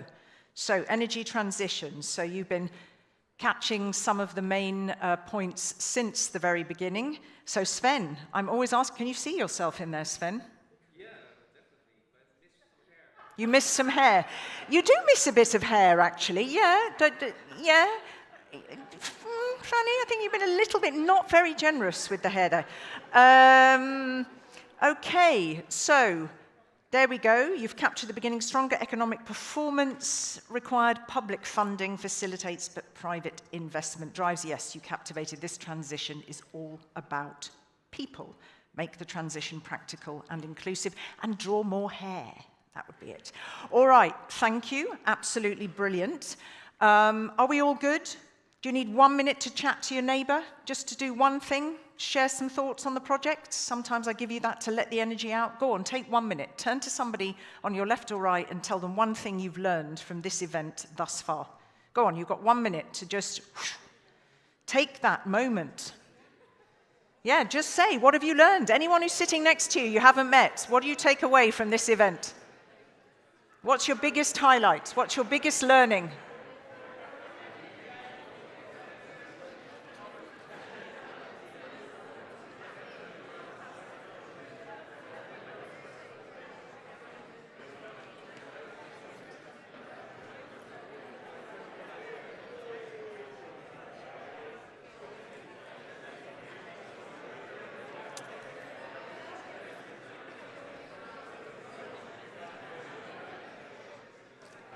All right. Okay, thank you. Fanny, if you managed to capture any of that, you will have been brilliant. I jest. Okay, right. If we may now gather our energies for the last stretch of our event, we're coming to the Make EU Blue award ceremony. We've got the ETP award ceremony, and we've got the handover ceremony from Limassol to the next host city, okay? So, where are we going to go first? We're going to go to the 2026 Make EU Blue Awards ceremony. It's organized by EU for Ocean, so the Ocean Coalition, the European Coalition for Ocean Literacy that was launched in 2020, and that has brought together so many different organizations and projects and citizens and young people and teachers and anybody and everybody that you could think of who work every day to improve ocean education across Europe, with this shared goal of really enriching our connection and strengthening it with the ocean and encouraging people to protect it and use it sustainably. So it's much more than an awareness initiative. It's also become a place to develop skills in the blue economy, so that obviously ties in with the ambitions of the European Ocean Pact. There are now almost 2,000 members. There's 3 active communities, a platform or hub, the Youth for Ocean Forum, and a network of European blue schools. Okay, so all of that is a little bit of a scene setting. Does anybody want to take a seat? Please scuttle across. I'm really happy for you to take a seat. You're just going to fall over if you don't. Don't be shy. Seriously, don't be shy. There's seats here. No? You want to stand? All right, that's okay. I won't make you. Okay, so I'm going to just give you a little bit more introduction for those who are not clear, and we are going to dive straight.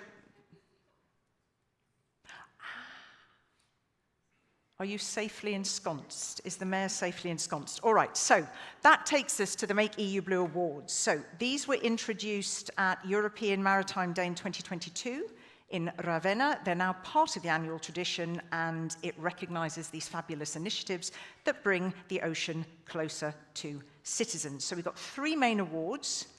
We're highlighting one outstanding project from each of those communities, and then an extra award for the initiative that garnered the most votes online. So the winners go home with a certificate, they go home with a beautiful ocean-themed trophy, and some cash. All right? This year, 40 eligible applications were received, so they were brilliant. They all showcased incredible dedication to ocean literacy, and the jury had a bit of a chat. So you had EU for Ocean Secretariat members, all of this validated by DG MARE, and there were 4 criteria: helping build skills and learn, helping being innovative and inclusive, supporting professional development, and having critically long-term impact and being replicable. This one we know is very important within any EU context and EU award competition. All right. That's the background. I cannot possibly orchestrate these awards without the added sparkle of EU Commissioner Kadis. Please join me on stage. Warm welcome. Don't trip over that, because your colleague at DG MARE did trip over that. Okay, now you're going to do the bit I never get to do, which is the handing over bit, which always makes me slightly cry, because I never get to do this, but it's okay. First up, bear with me, I'm just going to explain the category. We've got the organizations category. And am I allowed to announce the winner? Is that okay with you? The winner is the Submariner Network for Blue Growth for their project Blue Biotechpreneurs. Okay? This initiative strengthens collaboration between academia and the private sector, and it inspires students, young professionals, entrepreneurs, and all of them to pursue careers in the blue bioeconomy and biotechnology sectors. So there's online courses, there's webinars, there's hackathons, there's everything and everything to help develop solutions for real industry challenges. So first of all, if you would give me the trophy, which at least I can get my little hands on as I hand it over to you, and then I'm going to ask the winner, Konstantinos Madias, to please come to the stage.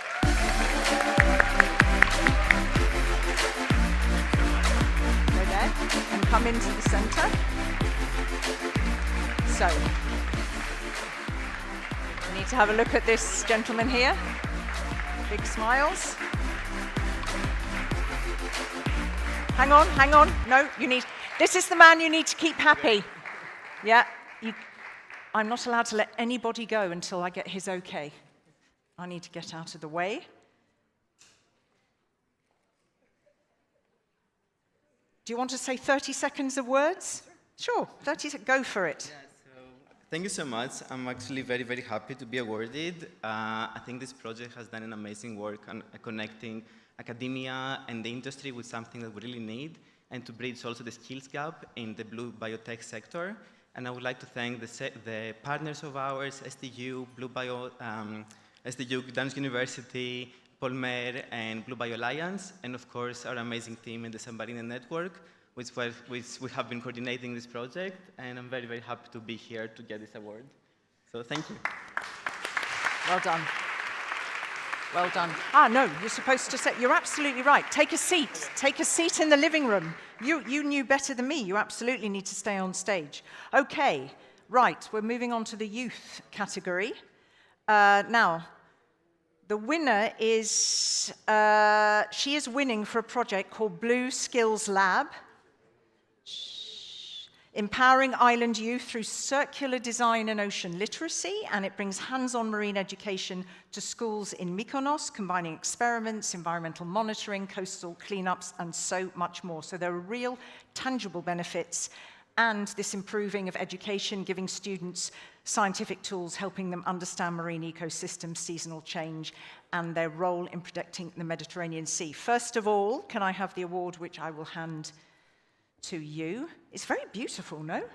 I mean, literally, I think the nicest award I've seen at an EU award ceremony. It's beautiful. And the winner, who I may invite to come and meet the Commissioner, is Sofia Cianiotti for her project Blue Skills Lab.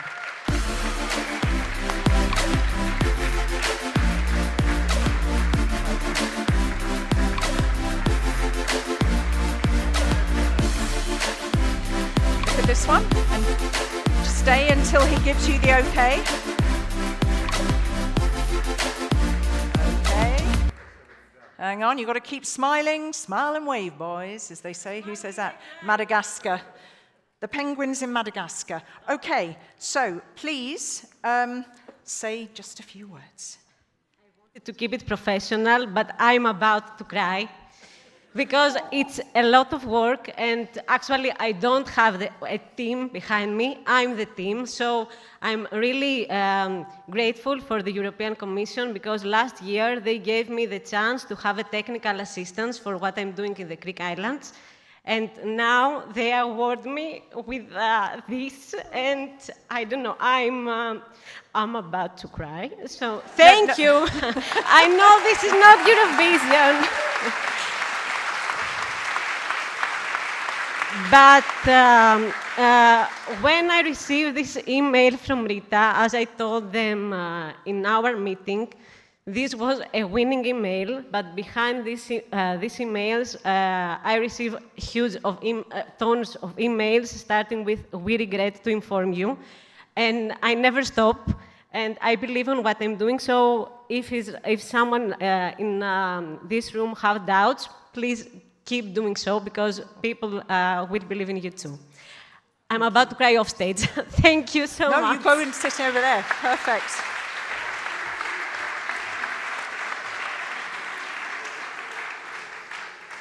That's why awards are the best thing that you can moderate. You didn't nearly cry. I think you may have been actually crying there. We loved it. We love that. We need lots of emotion at the end of these two very content-rich days. All right. Schools category, the schools category. Now the winning project is called Chlorolab, Citizen Science in the Classroom. So it's a school in Mallorca, in Spain. Students are scientists. They use all sorts of materials, microalgae, recycled materials. They test solutions for wastewater treatment, and the work shows how these microalgae can reduce nitrates before they reach the Mediterranean, so it helps fight eutrophication, and at the same time builds ocean literacy, blue biotech skills, and really raising awareness among young people in a region that is particularly vulnerable to climate change. So first of all, if I can take the beautiful award. Thank you. There we go. Really pretty color. And so the winner is Santa Magdalena Sofia School, and the person coming to join us is Jaime Roberto Ripoll Font, and I'm sure I've really not pronounced that well. Terrible. Well done.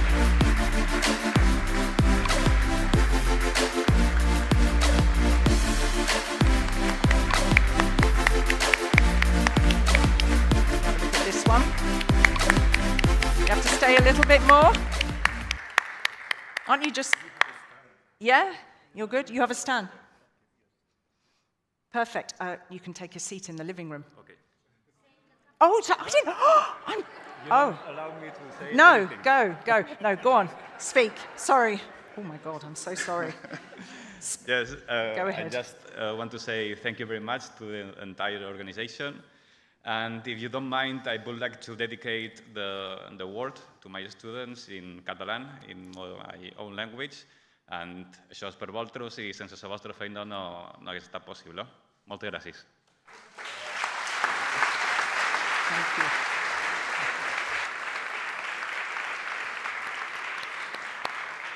Well done. All right, last one, public choice. Now, I'm not going to pronounce the gymnasium because I'm going to leave the winner to pronounce that, but the winning project is The Deceiving Face of Plastic. So it's a school project in Plienai in Lithuania. It assessed plastic pollution in rivers, analysed water quality, and it also empowered young people to reduce plastic waste, to adopt sustainable habits. And crucially, this has come up a lot, obviously, at the event Explore Blue Economy Careers. So there were conferences, awareness-raising campaigns, and what began with 15 students and 3 teachers literally reached hundreds.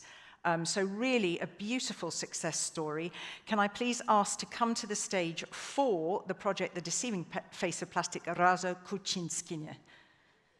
Thank you so much. Raza, please come to the stage.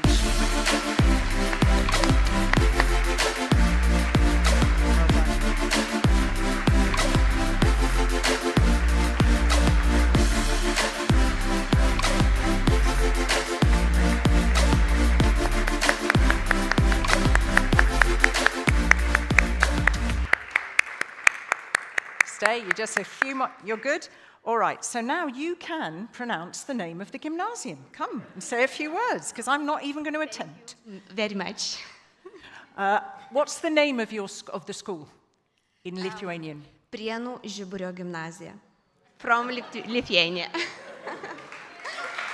Thank you. All right.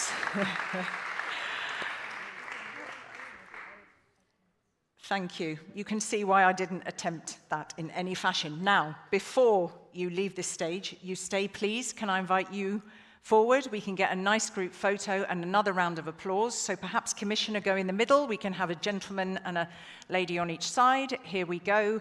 And a whopping applause. Just think of what you're doing for your arm muscles.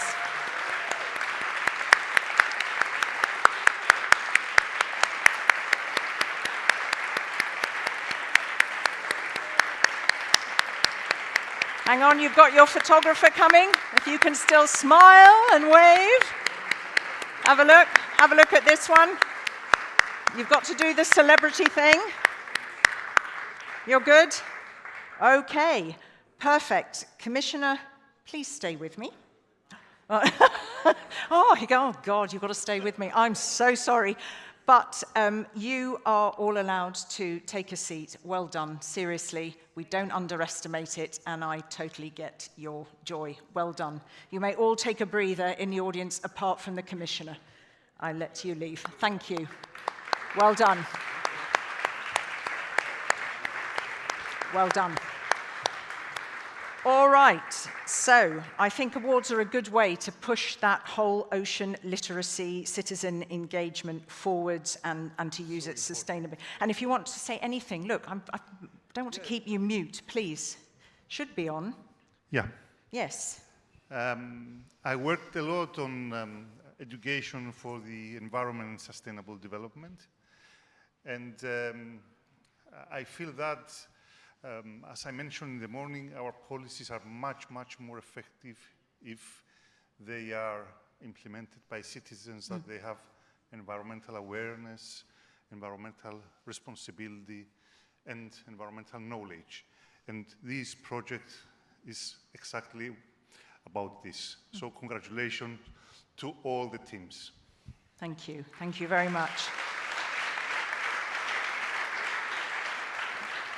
All right, so I haven't ever done literally 2 award ceremonies back to back, so I'm genuinely very grateful you're still with me on the stage. So we already heard the pitches. So the Energy Transition Partnership champions, we know who the champions are.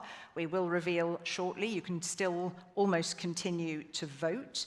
As you heard from Dalila before, organised by the Energy Transition Partnership with the support of Blue Invest. So a lot of work's going on, and it doesn't need me to tell you, and you heard it from Sven, the reason why it's so critical that this initiative is in place, and it needs some work and boosting on the ambassador level. So what we really, as we did, we're putting the spotlight on these really innovative projects that are pioneering, that are more than promising, that are ready to get to market. And we know what the 3 categories are.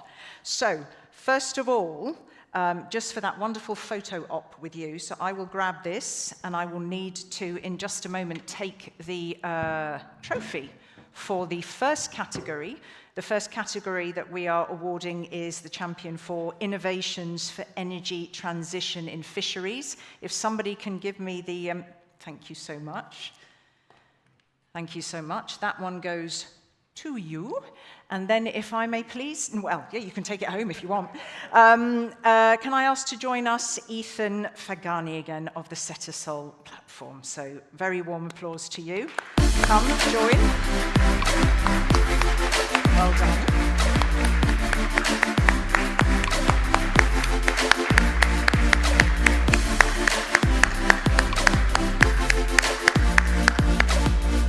Well, we sort of felt, because you'd pitched, we'd sort of leave you away from here and put you in the living room. Is that okay? Thank you so much.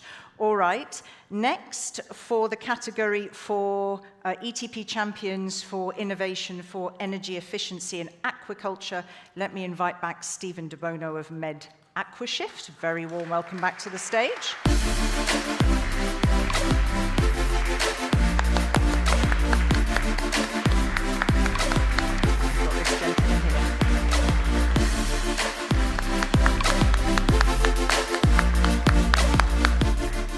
Perfect.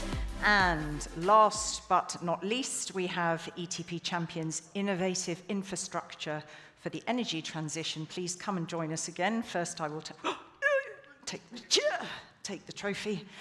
That comes first to you. Thank you. See how seamless this is. So please join us again, Mikel Arieta for Ortsen Kaimba.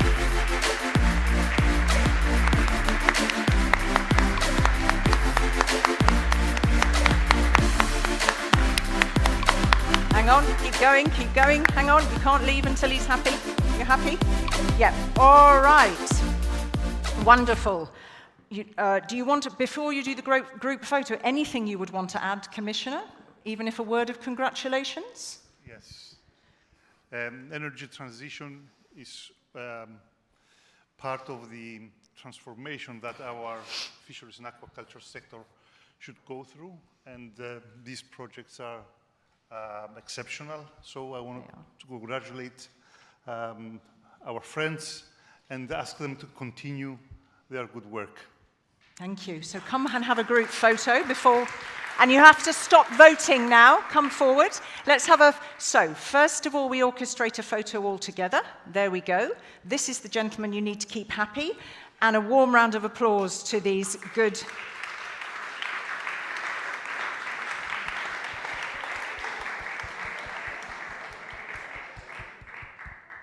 All right, and now, stay on stage. I think we will stay on stage momentarily. I think we can reveal, are we ready to reveal the results? The results of the public vote on the pitching competitions. The champion of the champions is...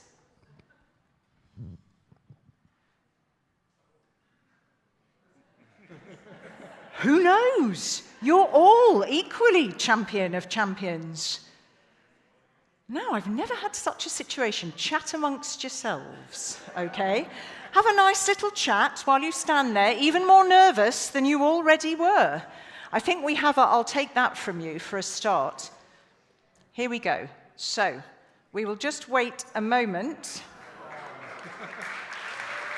That looks to be the result. So, I give that to you. I give that to me. If you come forward, I think you want to have a photo. First of all, the two of you can have a photo together. Yeah. Both have a photo together. I'm doing such a bad job of this. There we go. Do that photo first. To this gentleman.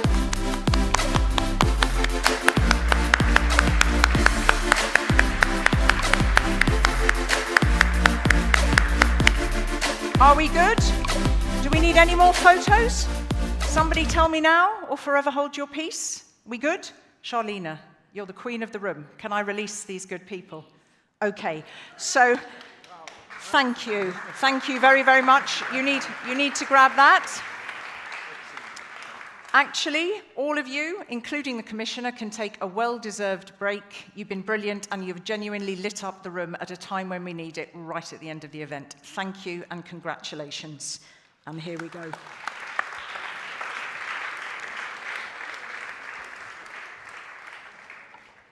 Thank you. I'll be calling you back soon. I sound like the headmistress. I'll be calling you back into my office soon. Thank you very much. All right, just before we move into the closing handover part of our event, we have one further surprise award. And for this, I need to invite to the stage the Shipping Deputy Minister of Cyprus. Please come back and join me, Marina Hadjimanoulis. So where do we... Here you are. Lovely to see you. Now, you can give her a warm applause. So, I didn't know whether I'm supposed to say something about this award or you're supposed to say something about... I am, because I've got lots to say, but I will condense it. So you are here to hand over what is called the Pyrgotelis Zoitos Award for outstanding contribution to the advancement of naval architecture. So brilliant. It's a biannual initiative of the Cyprus Marine and Maritime Institute, and it really does... Oh, that's him. Oh, well, there we go. Oh, you're going to say it. I'm not the winner. Oh, do you want to say this? Just explain what this is. Oh, great. No one told me. Do it, do it. I don't want to do it. Go for it. So, thank you. Yeah. I will try to be short because... thank you, Minister. So the Pyrgotelis Award is now the fourth award. We usually used to give it in London with the Royal Institute of Naval Architects.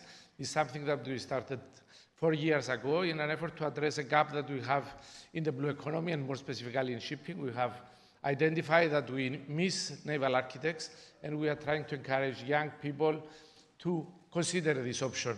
So we established something that has a history.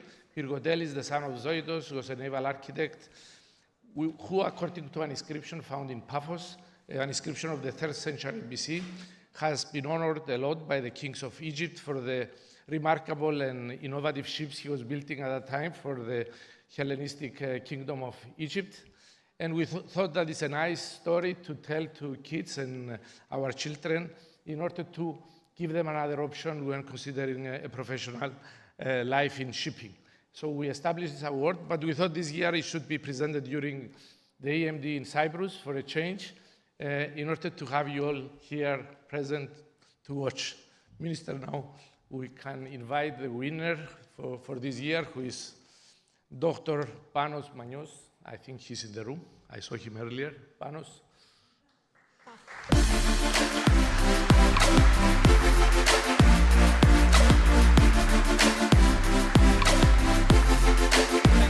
So, Panos is a naval architect, a graduate from the Southampton University, and he has been working also with us in some projects. So, brilliant and exciting. We heard none of it. Just one more time, just now the music is off. Voila. So Dr. Panos Manias is a graduate of the University of Southampton in naval architecture. He has been also working with CMMI in the past on some project related to the decarbonization. And after consideration by our colleagues, we thought that he's appropriate for this year person to receive the award from the Minister of Shipping of Cyprus. Thank you.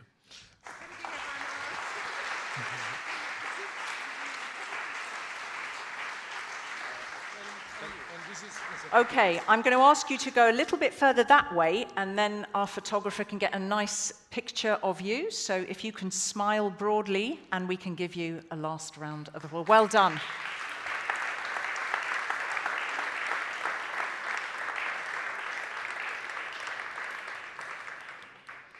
Just bear with us just a moment. You still need to be beaming at this gentleman. Yes? Good. Do you want to say? Do you want to say just a few words? I mean, sure. Do I have another option? No, I don't. You do have an option to say no, but don't let me force you. No, go on then. Obviously, a big thank you to the collaboration between CMMI, the Cyprus Marine and Maritime Institute, and the Southampton Marine and Maritime Institute, which is where I was primarily based for the past 5 years. And without them, none of this would be possible. And thank you for all the relevant experience in the field, and Yeah, I hope that other young scientists will also benefit from this opportunity. Thank you. Thank you. Well done. All right. Well done. There we go. Thank you to you all. Thank you. You are unfeasibly young for this brilliance. That's what I say, and that's a big compliment. So well done, and literally well done. I didn't yet. Well done to all of you. We can do last applause because we've had some really brilliant people on the stage, and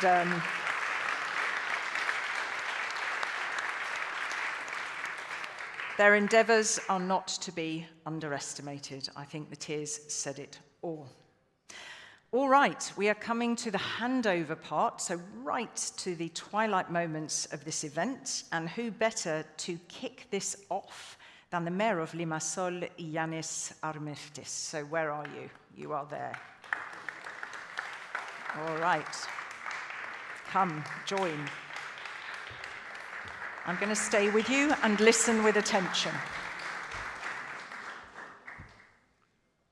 Honorable European Commissioner for Fisheries and Oceans, my dear friend Costas, Kadis, Director General of DG MARE, Ms. Charlina Vitcheva, Honorable Deputy Minister of Shipping, Marina Hashmanoli, members of European Commission, Regional Minister of Industry, Employment, Innovation and Trade of the Government of Calabria, welcome to Limassol. Esteemed representatives of institutions, organizations, universities, and maritime business, distinguished guests, ladies and gentlemen, it is with great pleasure and sincere emotion that we gather here today for the closing ceremony of the European Maritime Day 2026 in Limassol.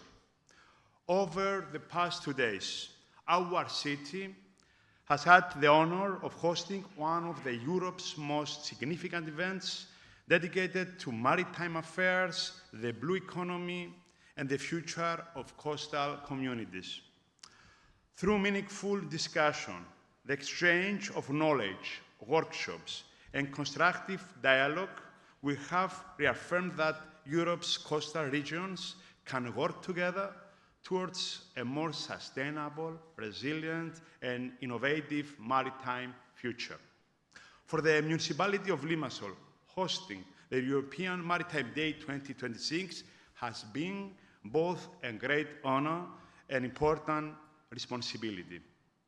As a city with deep historical and economic ties to the sea, shipping, trade, and maritime culture, Limassol strongly believes in the value of European cooperation and in our shared responsibility to protect and sustainably develop our sea and coastal areas.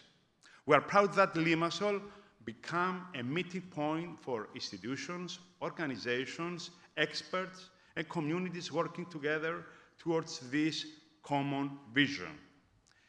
Beyond the important discussion and exchanges that took place during these 2 days, we also had the opportunity to experience the true spirit of connection and friendship that such gatherings create. We were delighted to welcome participants from across Europe and beyond to meet new people, exchange cultures and ideas, and share memorable moments together here in Limassol. As a city well known for its hospitality and warm-hearted people, you can find out last night, Limassol was proud to offer this very best to all our guests through its culture, cuisine, seaside atmosphere, and genuine hospitality. We sincerely hope that everyone lives with beautiful memories and that you will choose to visit our city again in the future, not only as participants in international events, but always as valued friends of Limassol. I would like to express my sincere gratitude to the European Commission, especially to the European Commissioner for Fisheries and Oceans, Mr. Costas Kadis, for the excellent cooperation and for the trust placed in Limassol and Cyprus in hosting these important events. I would like also to extend my warm thanks to the Deputy Minister of Shipping of the Republic of Cyprus, and especially to Deputy Minister Ms. Marina Hadjimanolis for the close collaboration, professionalism, and collective effort that made this successful organization possible. Distinguished guests, and this year's celebrations come to an end. We are delighted to pass the responsibility and privilege of hosting the European Maritime Day 2027 to the city of Santander in Spain.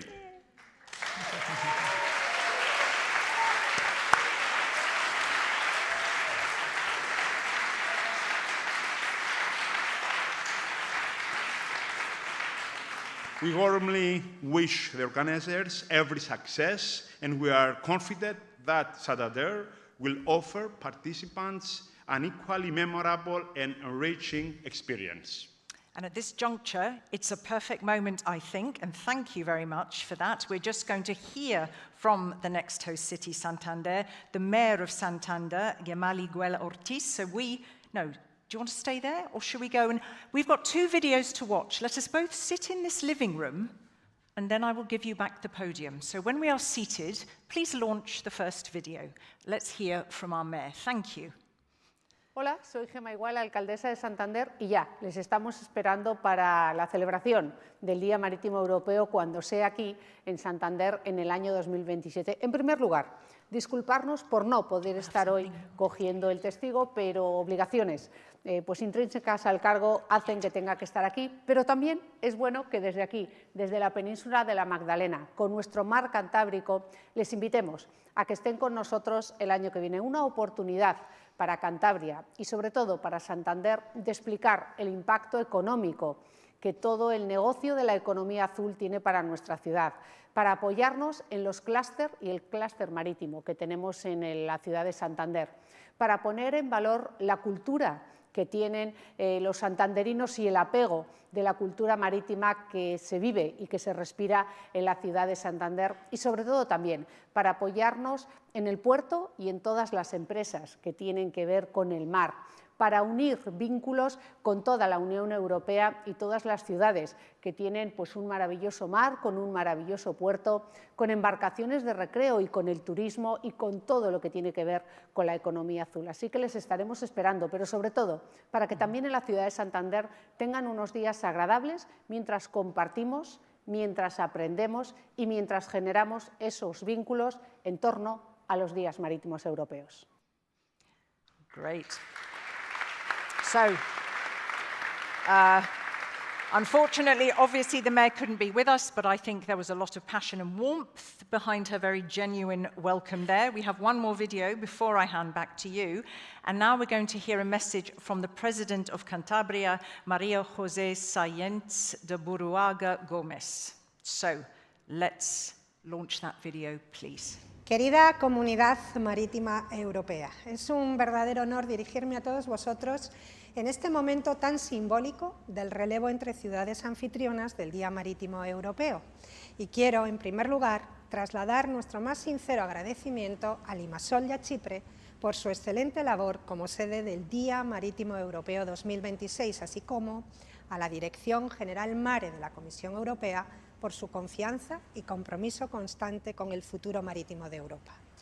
Hoy recibimos este testigo con orgullo, pero también con un profundo sentido de responsabilidad. Cantabria y su capital, Santander, están profundamente vinculadas al mar. Nuestra historia, nuestra cultura y nuestra forma de vida están marcadas por esa relación permanente con el océano. Y el mar forma parte de nuestra identidad. Desde nuestro puerto y nuestra bahía, hasta nuestras comunidades pesqueras, nuestra tradición marinera y nuestra apuesta por la innovación con referentes europeos como el Instituto de Hidráulica Ambiental. Y precisamente por ello, Cantabria acoge este relevo con una ambición clara: ser en 2027 el lugar donde esta nueva Europa marítima se encuentre, dialogue y tome impulso. Un espacio abierto a la cooperación y la construcción conjunta del futuro marítimo europeo. Un lugar en el que juntos abordaremos los grandes desafíos compartidos de nuestro tiempo: la sostenibilidad, la competitividad, la resiliencia de nuestras comunidades costeras, la innovación, la seguridad marítima y la gobernanza de nuestros océanos. Y lo haremos además en un momento clave para Europa, porque Santander 2027 llegará en plena aplicación de los grandes hitos que están marcando la nueva agenda. El Pacto Europeo por los Océanos como marco estratégico común para una economía azul competitiva y sostenible. La futura Ley Europea de los Océanos, llamada a reforzar una gobernanza oceánica más coherente. Y las nuevas estrategias portuaria e industrial marítima de la Unión, fundamentales para reforzar nuestros puertos, nuestra industria naval y todo el ecosistema marítimo europeo. Pero queremos también que el Día Marítimo Europeo en Cantabria sea una experiencia única, una oportunidad para descubrir una tierra acogedora y dinámica, una región de una naturaleza extraordinaria y una gastronomía excelente, con una intensa vida marítima y una bahía abierta a la vela, al remo y al surf, con una capital donde la cultura es buque insignia y un patrimonio único en el mundo, con Altamira y otras 9 cuevas patrimonio de la humanidad, además de 2 caminos de peregrinación reconocidos por la UNESCO. Todo esto y mucho más es lo que ofrece nuestra Cantabria infinita. Santander os espera con los brazos abiertos los próximos 20 y 21 de mayo de 2027. Será un honor recibiros en Cantabria y será también una ocasión especial para nuestro país, que volverá a acoger el Día Marítimo Europeo tras Gijón, sede de esta cita en 2010, reforzando así el compromiso histórico de España con la Agenda Marítima Europea. Nos vemos en Santander, nos vemos en Cantabria.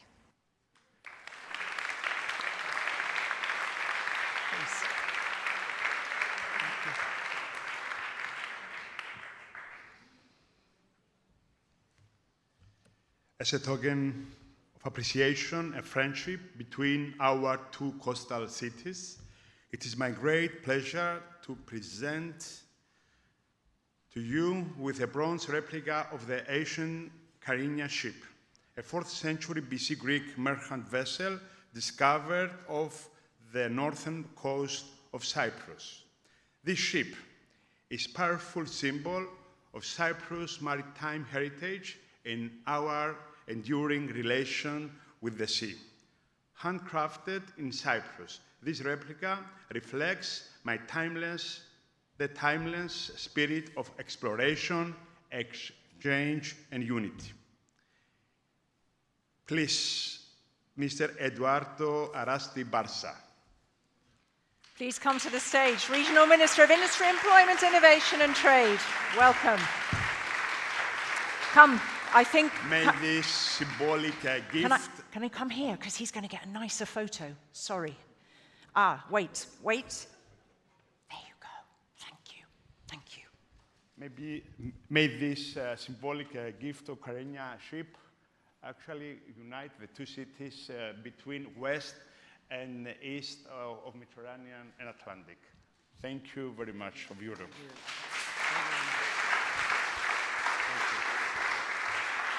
Congratulations. Stay, if you can. Oh, okay. A picture of the Bay of Santander. Thank you very much. You're welcome. Thank you. Okay, just a minute. Give me the mic. If you can come together for a photograph. Warm applause. Yeah. Okay. Yeah. Should open the envelope. Okay. Oh, Mayor, hang on a minute. Wait a moment. Okay. He should have opened the envelope. Thank you so much. That's better. Warm applause for these fabulous gentlemen. Let's go here. Okay. Let's take a seat together, and I will give you, I think you would like to say a few words here. So I'm going to move this. I'm going to move this, and we can go and sit in the living room, and I can give you the podium. Thank you. How beautiful.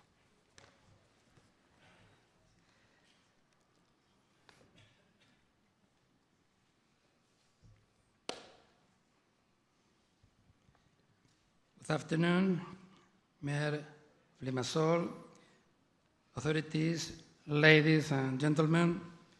I feel very honored to be here in this beautiful city in this wonderful country. As Regional Minister of Industry of the Government of Cantabria, it is a great honor to represent our region as the next host of the European Maritime Day in Santander, Spain, in 2027. First of all, I would like to sincerely thank the municipality of Limassol, the government of Cyprus, and the European Commission for the excellent organization of this year's edition. We are proud to take over this important European event. Cantabria is strongly connected to the sea, and blue economy plays a key role in our development. We bring together industry, research, and innovation with strong clusters and a clear commitment to sustainability and green transition. Today, we symbolically take the baton from Limassol, and we look forward to welcoming all of you to Santander next year. Thank you very much, and see you in Santander in 2027. Thank you. Thank you. Come and join us, because I believe that we have one final video before I'm going to orchestrate a family photo. So, video, please. Thank you.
Fantastic.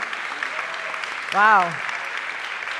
So, I'd love to have you both come for a photo again. Can I also invite to the stage for a family photo? Can I please invite the Commissioner to the stage and the Shipping Deputy Minister of Cyprus back to the stage, and perhaps we can do a group photo, if we may, and then we will go into some last words. So, warm applause to you. I think, who in the room would be very happy to be in Santander next year? Well, I'm not allowed to say that, actually. Okay. I think it was a good sell. It was a good sell. I mean, come on, you can't argue with those images. Okay, so if you can please give broad smiles to the gentleman here in black. He is your photographer. When he's happy, you can stop smiling.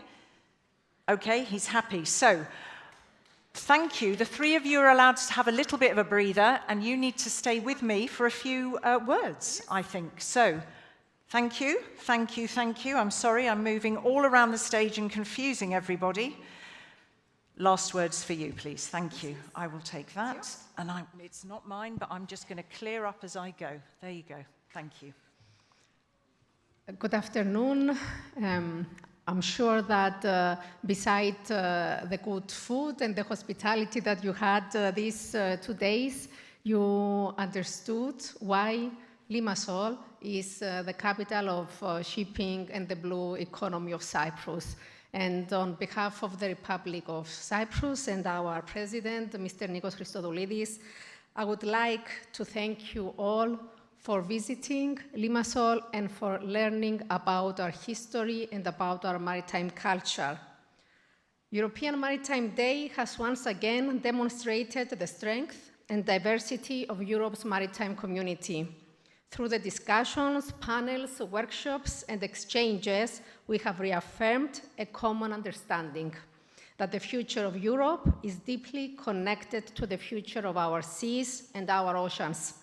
Over the course of these events, we explored together issues that are central to Europe's maritime future.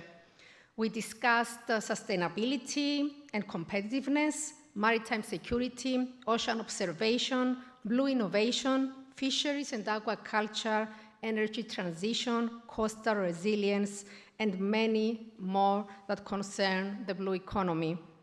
What became clear throughout these discussions is that the challenges we face are interconnected, and so too must be our solutions. The EU Ocean Pact provides an important framework for strengthening this vision, promoting a more integrated and coordinated approach to ocean governance, sustainability, competitiveness, and maritime security. Europe must continue to pursue ambitious environmental objectives while ensuring that our maritime industries remain globally competitive, resilient, and capable of supporting economic growth and social cohesion. Cyprus is committed to contributing constructively to European and international efforts aimed at advancing sustainable shipping, protecting the marine environment, strengthening maritime security, and promoting innovation across the blue economy. Ladies and gentlemen, hosting the European Maritime Day in Limassol for the Republic of Cyprus has been both an honor and a responsibility. We are proud to have welcomed Europe's maritime community to our island and to have provided a platform for meaningful dialogue and cooperation.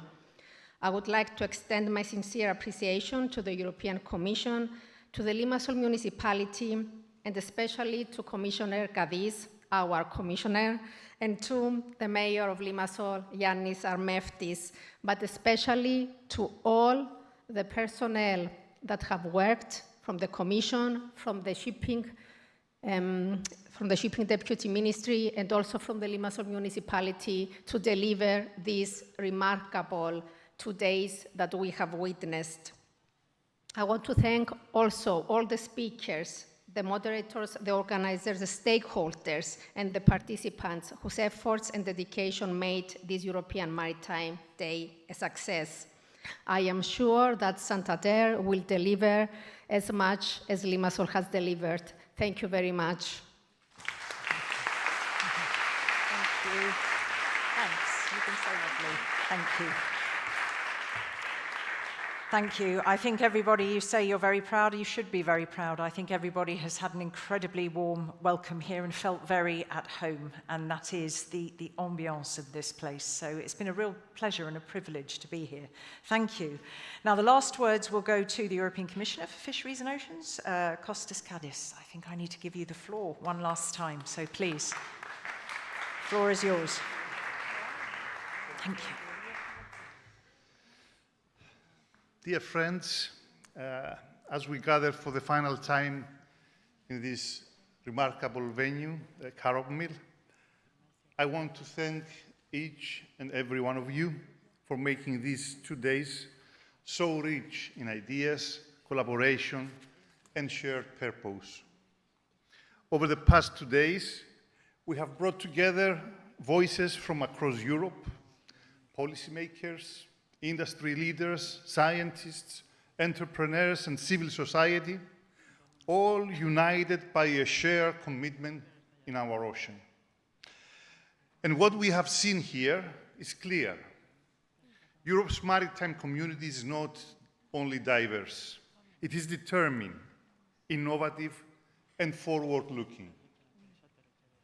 The discussions we have had, the projects we have explored, and even the debates we have navigated have reinforced our commitment. More importantly, we have strengthened something that no policy alone can create, a true sense of community. This is important because the task ahead of us is immense. The ocean faces unprecedented pressure from climate change, pollution, and biodiversity loss, but it also offers enormous opportunities for sustainable growth, clean energy, food security, and innovation. Balancing these priorities is not easy, yet what has given me confidence in seeing how ready these communities to work together across borders, disciplines, and sectors. We have seen and we have witnessed so much energy in this room and outside in the exhibition. So, to our hosts, the Shipping Deputy Ministry, the City of Limassol, and the people of Cyprus, my deepest gratitude. Your outstanding organization and warm hospitality have made this event not just productive, but truly memorable. And for me, personally, returning to my homeland for this occasion has been a powerful reminder of how the sea binds our histories, our economies, and our aspirations. The conversations we have started here must not end in Limassol. The partnerships forged, knowledge shared, and commitments made must carry forward in our institutions, our regions, and our daily work. So, as we leave, I ask you to carry forward the spirit of these days. Stay in touch, keep challenging each other, and continue turning ideas into action.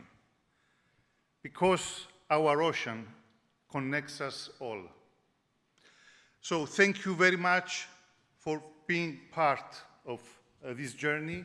Special thanks to Catherine for managing this audience so nicely.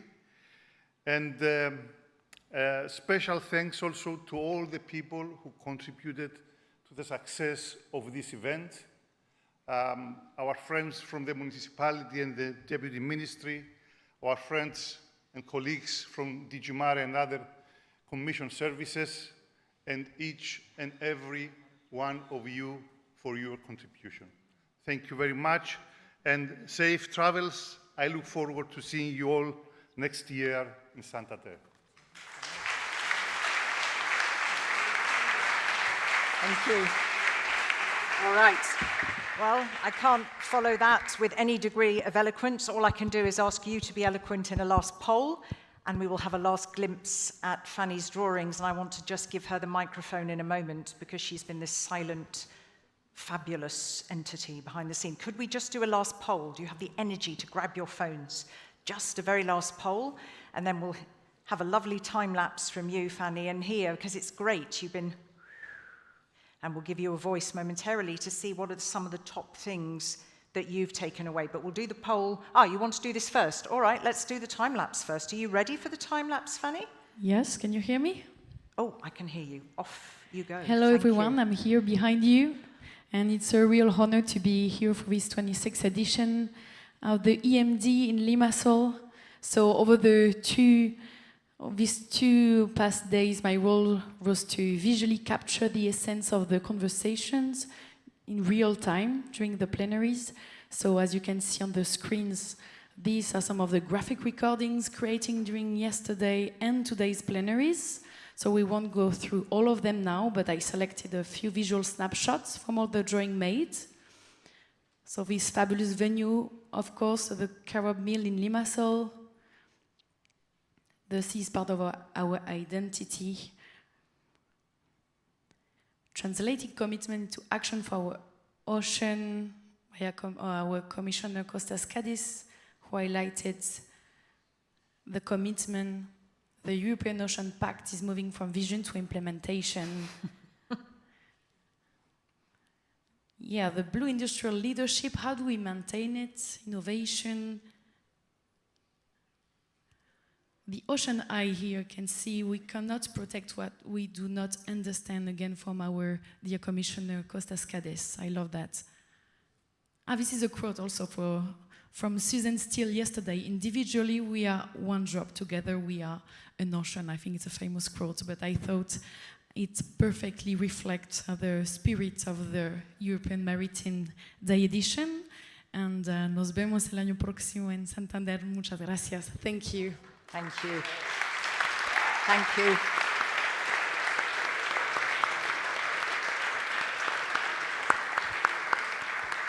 Such an unbelievable skill. You are such an asset to this event. And on that note, I think those will they be available on the website? Can people still see those? Yes, sure. Actually, I saw already some people sharing them on social media.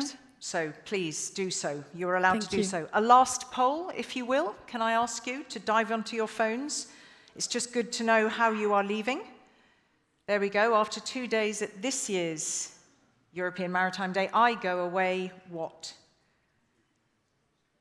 Maybe all of the below, but what would you, if you had to pick one, what would it be? So I'll just give you all a moment. I think we can take it as read that we're all stuffed with delicious food. It would be so dangerous for me to live here, I can tell you. Oh, lordy. All right. So at the moment, inspiration and motivation seem to be almost coming head to head. And I'm glad that we've got a decent percentage of people, but obviously more. You're making choices who have had some good conversations and are walking away with perhaps some new partnerships or possibilities for collaboration. I think that's a good, I would say, Commissioner, that's a nice, that's what we want to see, is it not? So I'm just going to say thanks, that's my last job. It takes less than a minute, but there are a few people that haven't been thanked or I want to personally thank. First of all, obviously, thank you so much to the European Commission, not least for putting on this fabulous event with the Shipping Deputy Ministry of the Republic of Cyprus and the Limassol municipality, but also to the lovely Annette who engaged me to moderate this. I'm very, very grateful. And to the team behind the scenes, big thanks to Lana, Jacques, Dorian, Iglika and Christos.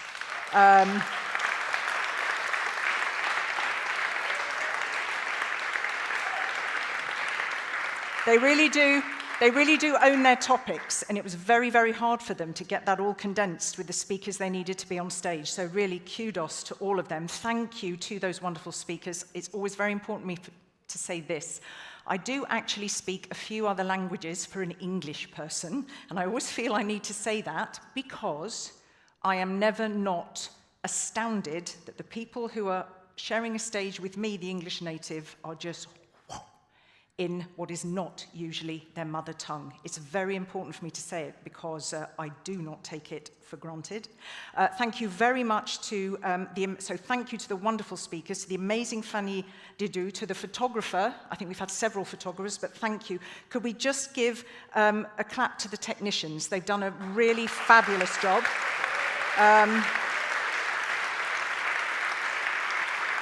A proper job. And Genoveva, if you're in the room, you have to stand up. She has to stand up. She's been tireless. Tireless. Oh my God. I don't know when last this woman slept from the support agency WMH, but literally tireless, and to all of your colleagues. And the last thanks, of course, goes to you, our audience here, and if anybody is still online, to you. Thank you so much for your attention, for your smart contributions. I learned a lot. That's the great privilege of being a moderator. I wish you a lot of luck. There's a lot to be doing coming up, and there's even a lot to be doing if you're still here tomorrow morning, because guess what? There is no rest for the wicked, as we say. There is a beach cleanup tomorrow morning. It takes place between 10 and 1 at the Molos waterfront. It's organized in partnership with the city of Limassol. The mayor of Limassol and the commissioner are going to literally be there to launch it. It's a very family-friendly event. Spread the word. Come in your droves, okay? Very important. Don't sleep in. Come. And before I go, and apart from to say thank you very much for having me, I now have to invite you all somehow, I think, to do a family photo. Do I need to do that? Could the photographer come here and take the photo and we put the lights up? What do you reckon? Okay, so first of all, we are at the end. And second of all, I think we're going to do a photo. Tell me, what do you want to do? Do you think everybody can come here? Please don't make me organize it. You're going to make me organize it. Do you want, okay. Right. Can you all come from the back and start lining the back? Tall people, you know who you are, you don't need help. Tall people, come to the back, and then in rows, and then forward. So, the tall ones, come, don't be shy. Commissioner perhaps could be right in the middle here. Come, don't be shy. Come, come, come.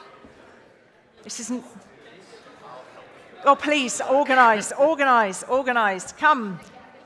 Come to the front. Yes, you can be near the front. Come in, please. Come on. Everybody, it's literally everybody. It's the biggest group photo. Come forward. You can come in the middle. Maybe next to Sven there. Come in. You can sit as well. You can sit as well. Yeah. Oh, that's good. Yes. Very good. Very entrepreneurial spirit there. I like that thinking. All right. Come in. Smaller people at the front. Come in. Squeeze up.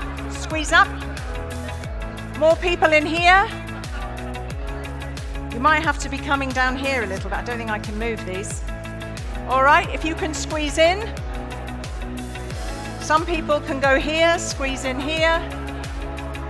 How are we going to do this? Where is the photographer? Woo. Come here. Smaller people, come to the front.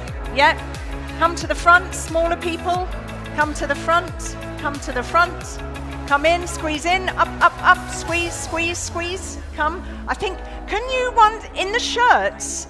The people in the shirt, can you come in the front down here just to use, come in here, just on your knees in here, maybe a few more people in here. Anyone at the front, if they can do this, you're welcome. Come if you don't mind kneeling. You come, you have to, and hold your reward. Right, how is it looking? Hang on, is it? Can you all turn to the side and squeeze up? Squeeze up, squeeze, squeeze, squeeze, squeeze. Are you going to manage that? Hang on. All right. Wait, we have to all smile at the same time. That's the man you need to look at. 3, 2, 1. Cheese. Wistiti, smile. Whatever you say in your home country. Cheese, fish, fish. Fish. Yeah. Hang on. Keep smiling. Don't stop smiling. Ah, okay, I will go. Sorry. All right, I go down here with the boys and the girl. All right. Okay. Smile. Cheese.